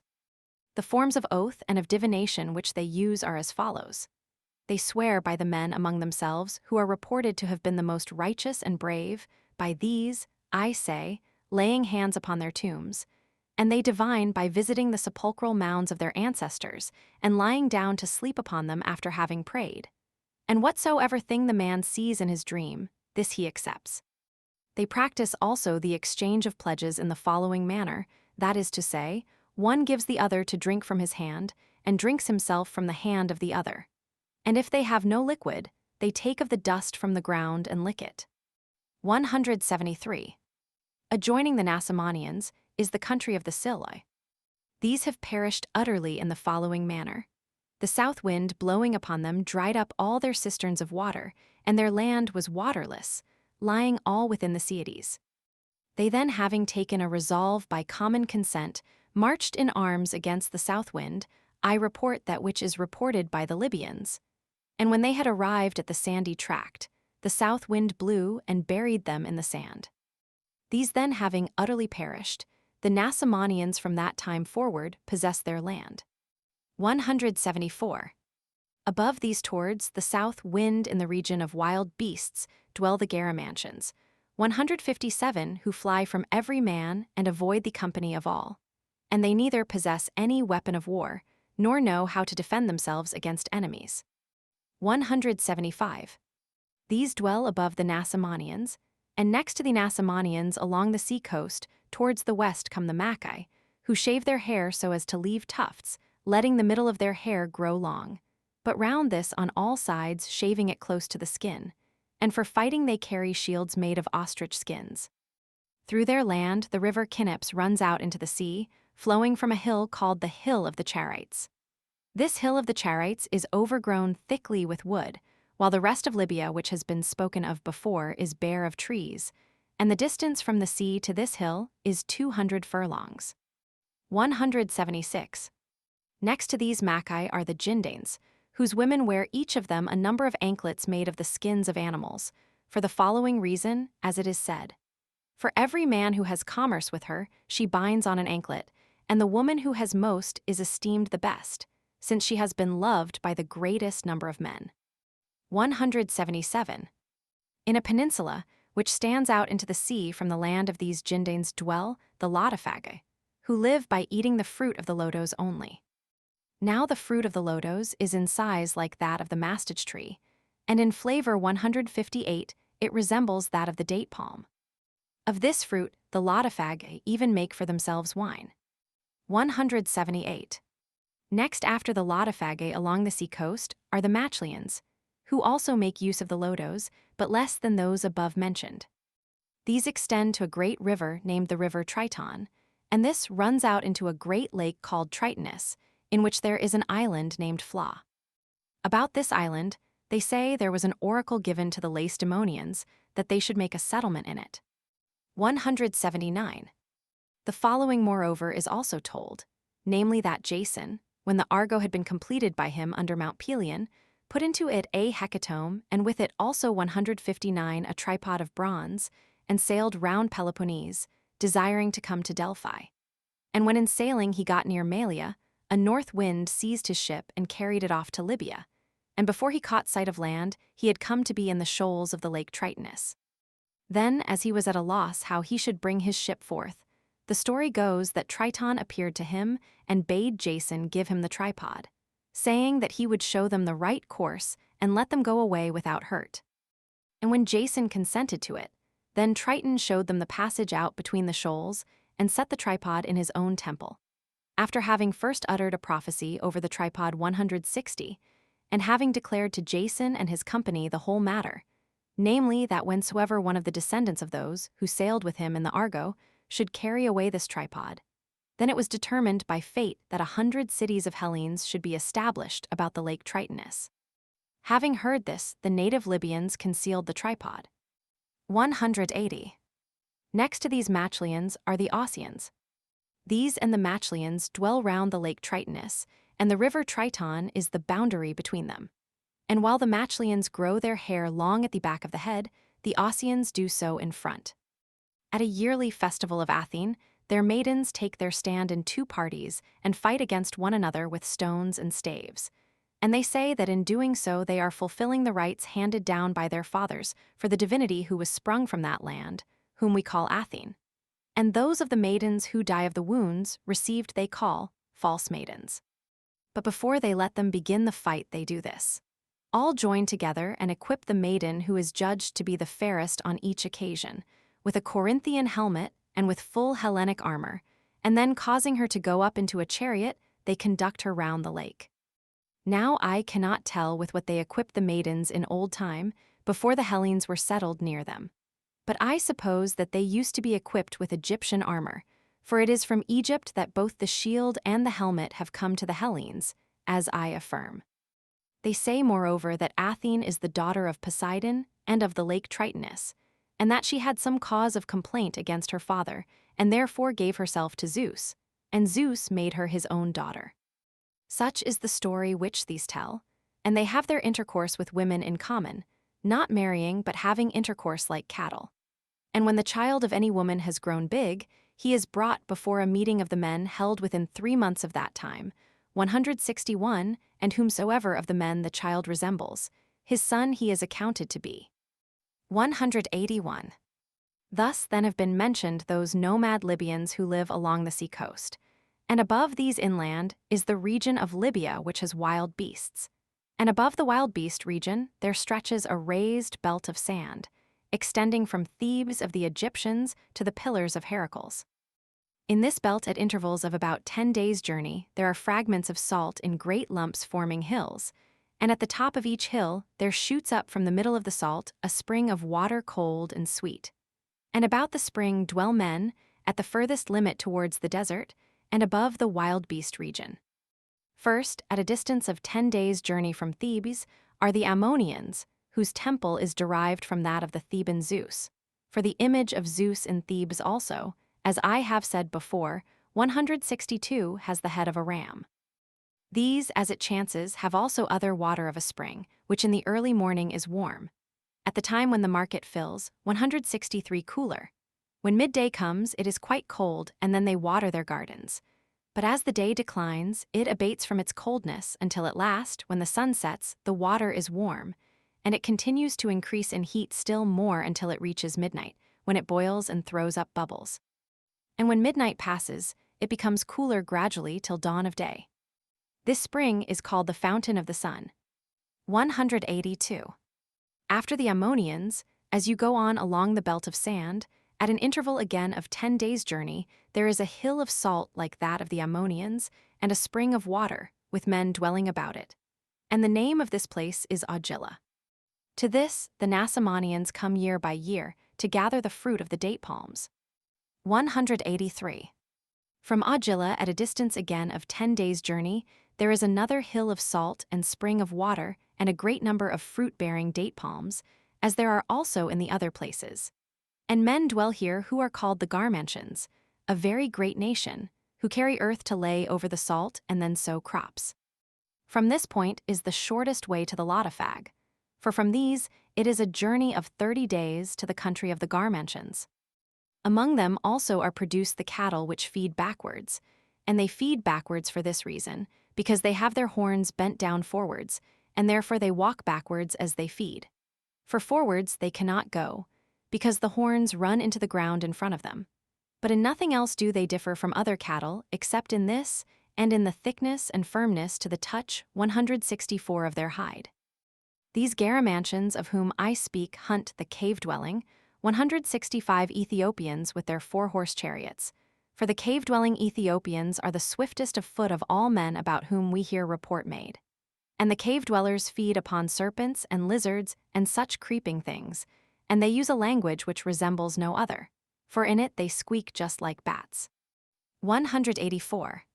From the Garmantians at a distance again of 10 days' journey, there is another hill of salt and spring of water, and men dwell round it called Adarantians, who alone of all men about whom we know are nameless.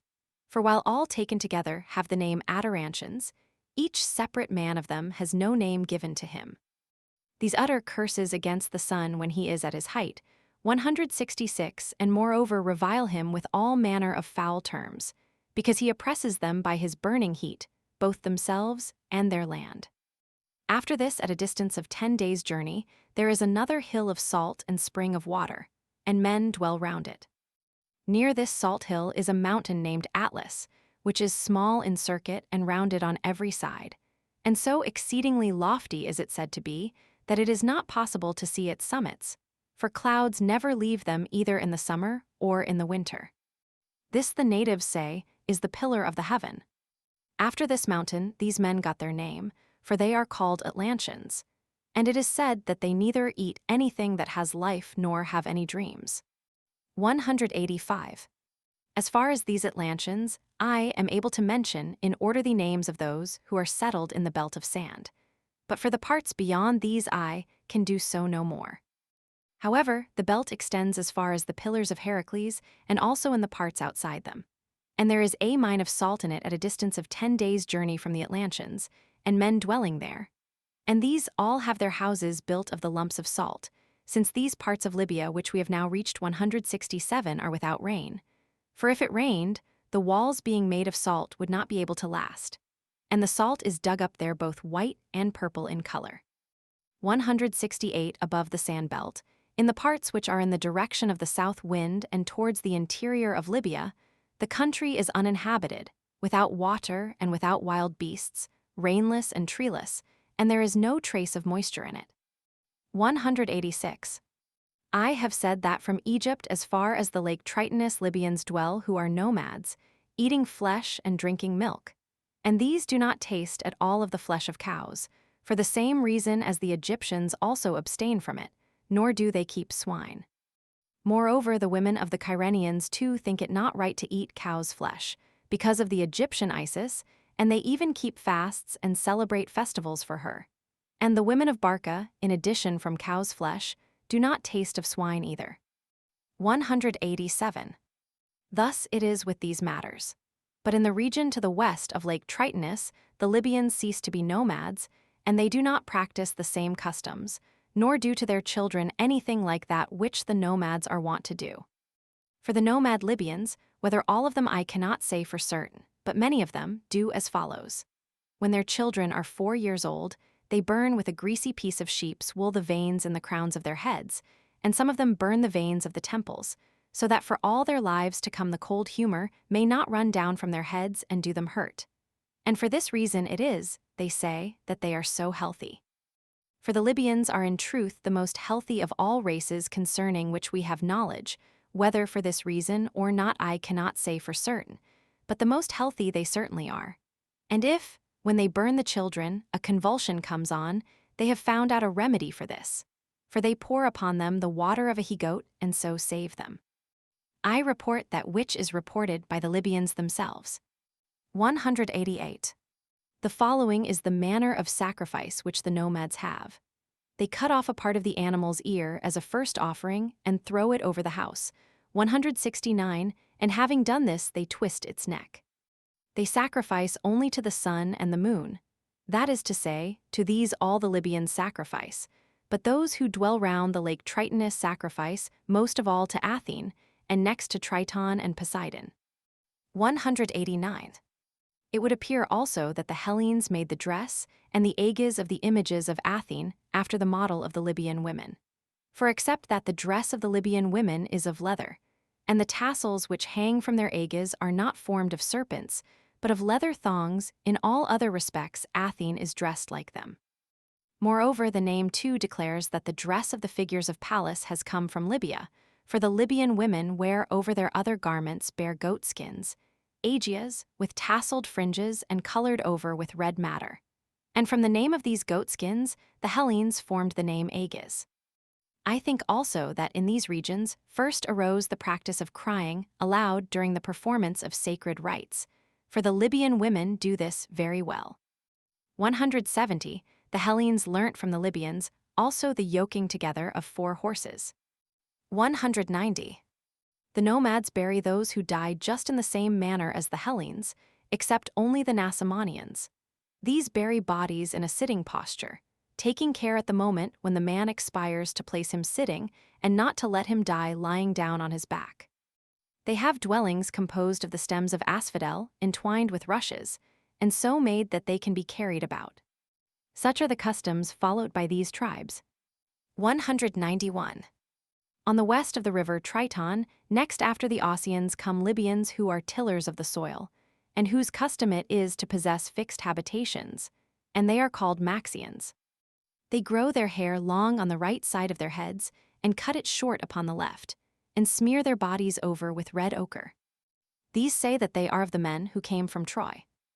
This country and the rest of Libya, which is towards the west, is both much more frequented by wild beasts and much more thickly wooded than the country of the nomads. For whereas the part of Libya which is situated towards the east, where the nomads dwell, is low-lying and sandy up to the river Triton, that which succeeds it towards the west, the country of those who till the soil, is exceedingly mountainous and thickly wooded and full of wild beasts. For in the land of these are found both the monstrous serpent and the lion and the elephant, and bears and venomous snakes and horned asses, besides the dog-headed men, and the headless men with their eyes set in their breasts, at least so say the Libyans about them, and the wild men and wild women, and a great multitude of other beasts which are not fabulous like these. 171. 192. In the land of the nomads, however, there exist none of these, but other animals as follows: white-trump antelopes, gazelles, buffaloes, asses, not the horned kind, but others which go without water. For in fact these never drink, oryes 172 whose horns are made into the sides of the Phoenician lyre. This animal is in size about equal to an ox. Small foxes, hyenas, porcupines, wild rams, wolves, 173 jackals, panthers, boars. Land crocodiles about 3 cubits in length and very much resembling lizards, ostriches, and small snakes, each with 1 horn. These wild animals there are in this country, as well as those which exist elsewhere, except the stag and the wild boar. But Libya has no stags nor wild boars at all. Also there are in this country 3 kinds of mice. One is called the 2-legged mouse, another the zegerus, a name which is Libyan and signifies in the Hellenic tongue a hill, and a third the prickly mouse. 174. There are also weasels produced in the Silphian, which are very like those of Tartessos. Such are the wild animals which the land of the Libyans possesses, so far as we were able to discover by inquiries extended as much as possible. 193. Next to the Maxian Libyans are the Zoics, 175, whose women drive their chariots for them to war. 194. Next to these are the Gizantes, 176, among whom honey is made in great quantity by bees, but in much greater quantity still it is said to be made by men, who work at it as a trade. However that may be, these all smear themselves over with red ochre and eat monkeys, which are produced in very great numbers upon their mountains. 195. Opposite these, as the Carthaginians say, there lies an island called Kairos, 200 furlongs in length but narrow, to which one may walk over from the mainland, and it is full of olives and vines. In it, they say, there is a pool, from which the native girls with birds' feathers smeared over with pitch bring up gold dust out of the mud. Whether this is really so I do not know, but I write that which is reported, and nothing is impossible. 177. For even in Zakynthos I saw myself pitch brought up out of a pool of water. There are there several pools, and the largest of them measures 70 feet each way and is 2 fathoms in depth. Into this they plunge a pole with a myrtle branch bound to it, and then with the branch of the myrtle they bring up pitch, which has the smell of asphalt, but in other respects it is superior to the pitch of Pieria. This they pour into a pit dug near the pool, and when they have collected a large quantity, then they pour it into the jars from the pit. And whatever thing falls into the pool goes underground and reappears in the sea, which is distant about 4 furlongs from the pool. Thus then the report about the island lying near the coast of Libya is also probably enough true. 196. The Carthaginians say also this, namely that there is a place in Libya and men dwelling there, outside the pillars of Heracles, to whom when they have come and have taken the merchandise forth from their ships, they set it in order along the beach and embark again in their ships, and after that they raise a smoke. And the natives of the country seeing the smoke come to the sea, and then they lay down gold as an equivalent for the merchandise and retire to a distance away from the merchandise. The Carthaginians upon that disembark and examine it, and if the gold is in their opinion sufficient for the value of the merchandise, they take it up and go their way. But if not, they embark again in their ships and sit there. And the others approach and straightway add more gold to the former, until they satisfy them, and they say that neither party wrongs the other. For neither do the Carthaginians lay hands on the gold until it is made equal to the value of their merchandise, nor do the others lay hands on the merchandise until the Carthaginians have taken the gold. 197. These are the Libyan tribes whom we are able to name. And of these, the greater number neither now pay any regard to the king of the Medes, nor did they then. Thus much also I have to say about this land, namely that it is occupied by 4 races and no more, so far as we know. And of these races 2 are natives of the soil, and the other 2 not so. For the Libyans and the Ethiopians are natives, the one race dwelling in the northern parts of Libya and the other in the southern, while the Phoenicians and the Hellenes are strangers. 198. I think moreover that, besides other things, in goodness of soil Libya does not very greatly excel 178 as compared with Asia or Europe, except only the region of Knips, for the same name is given to the land as to the river.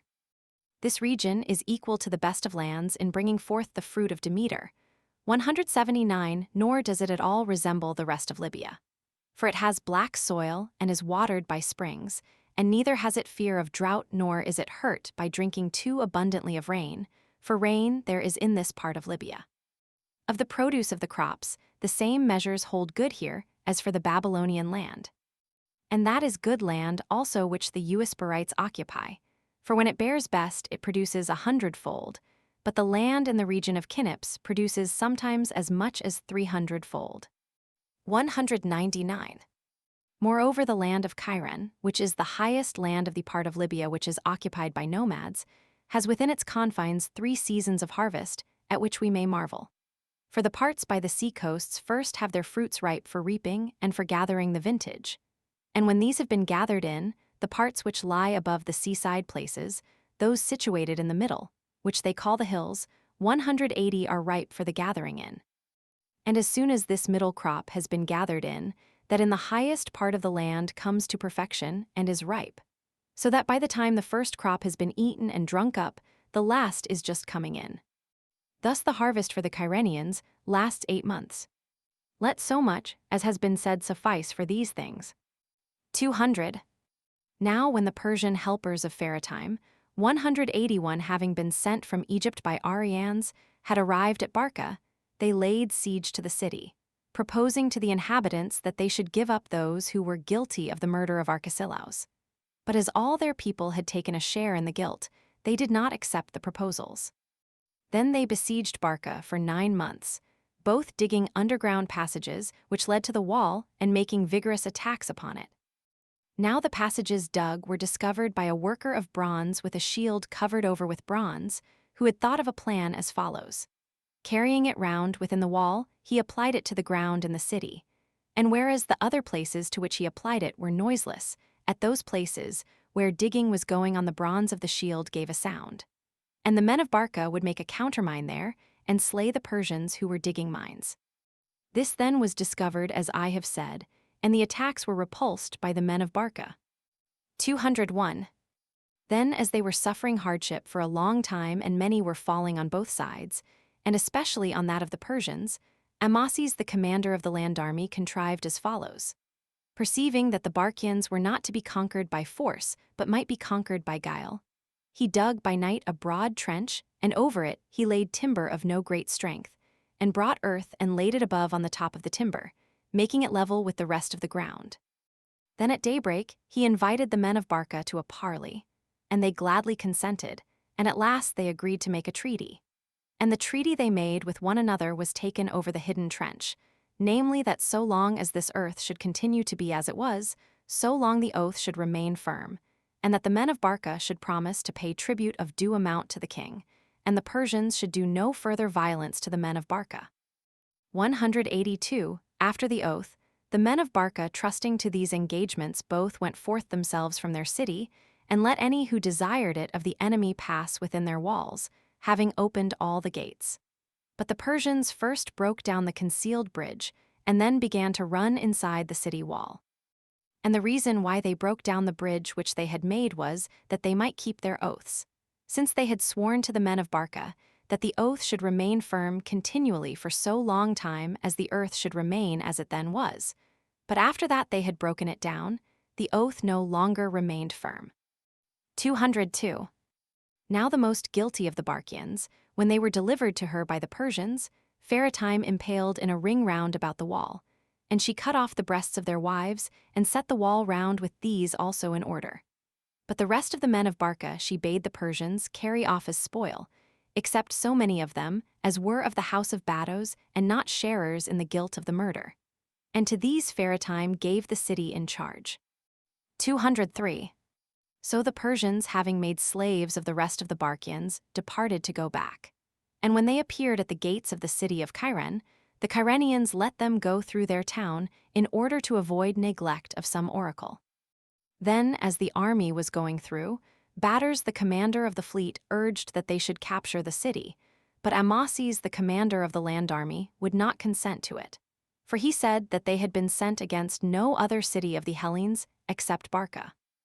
When, however, they had passed through and were encamping on the hill of Zeus Lycios, they repented of not having taken possession of Cyrene, and they endeavored again to pass into it, but the men of Cyrene would not allow them. Then upon the Persians, although no one fought against them, there fell a sudden panic, and they ran away for about 60 furlongs and then encamped. And when the camp had been placed here, there came to it a messenger from Arianes summoning them back. So the Persians asked the Cyrenians to give them provisions for their march and obtained their request, and having received these, they departed to go to Egypt. After this the Libyans took them up, 183, and killed for the sake of their clothes and equipment those of them who at any time were left or straggled behind, until at last they came to Egypt. 204. This army of the Persians reached Eusporides, and this was their furthest point in Libya. And those of the Barcians whom they had reduced to slavery, they removed again from Egypt and brought them to the king. And King Darius gave them a village in the land of Bactria in which to make a settlement. To this village they gave the name of Barca, and it still continued to be inhabited by them even down to my own time, in the land of Bactria. 205. Pharatime, however, did not bring her life happily to an end any more than they. For as soon as she had returned from Libya to Egypt after having avenged herself on the Barcians, she died an evil death, having become suddenly full of worms while yet alive. For, as it seems, too severe punishments inflicted by men proved displeasing 184 to the gods. Such and so great was the punishment inflicted by Pharatime, the wife of Bados, on the men of Barca.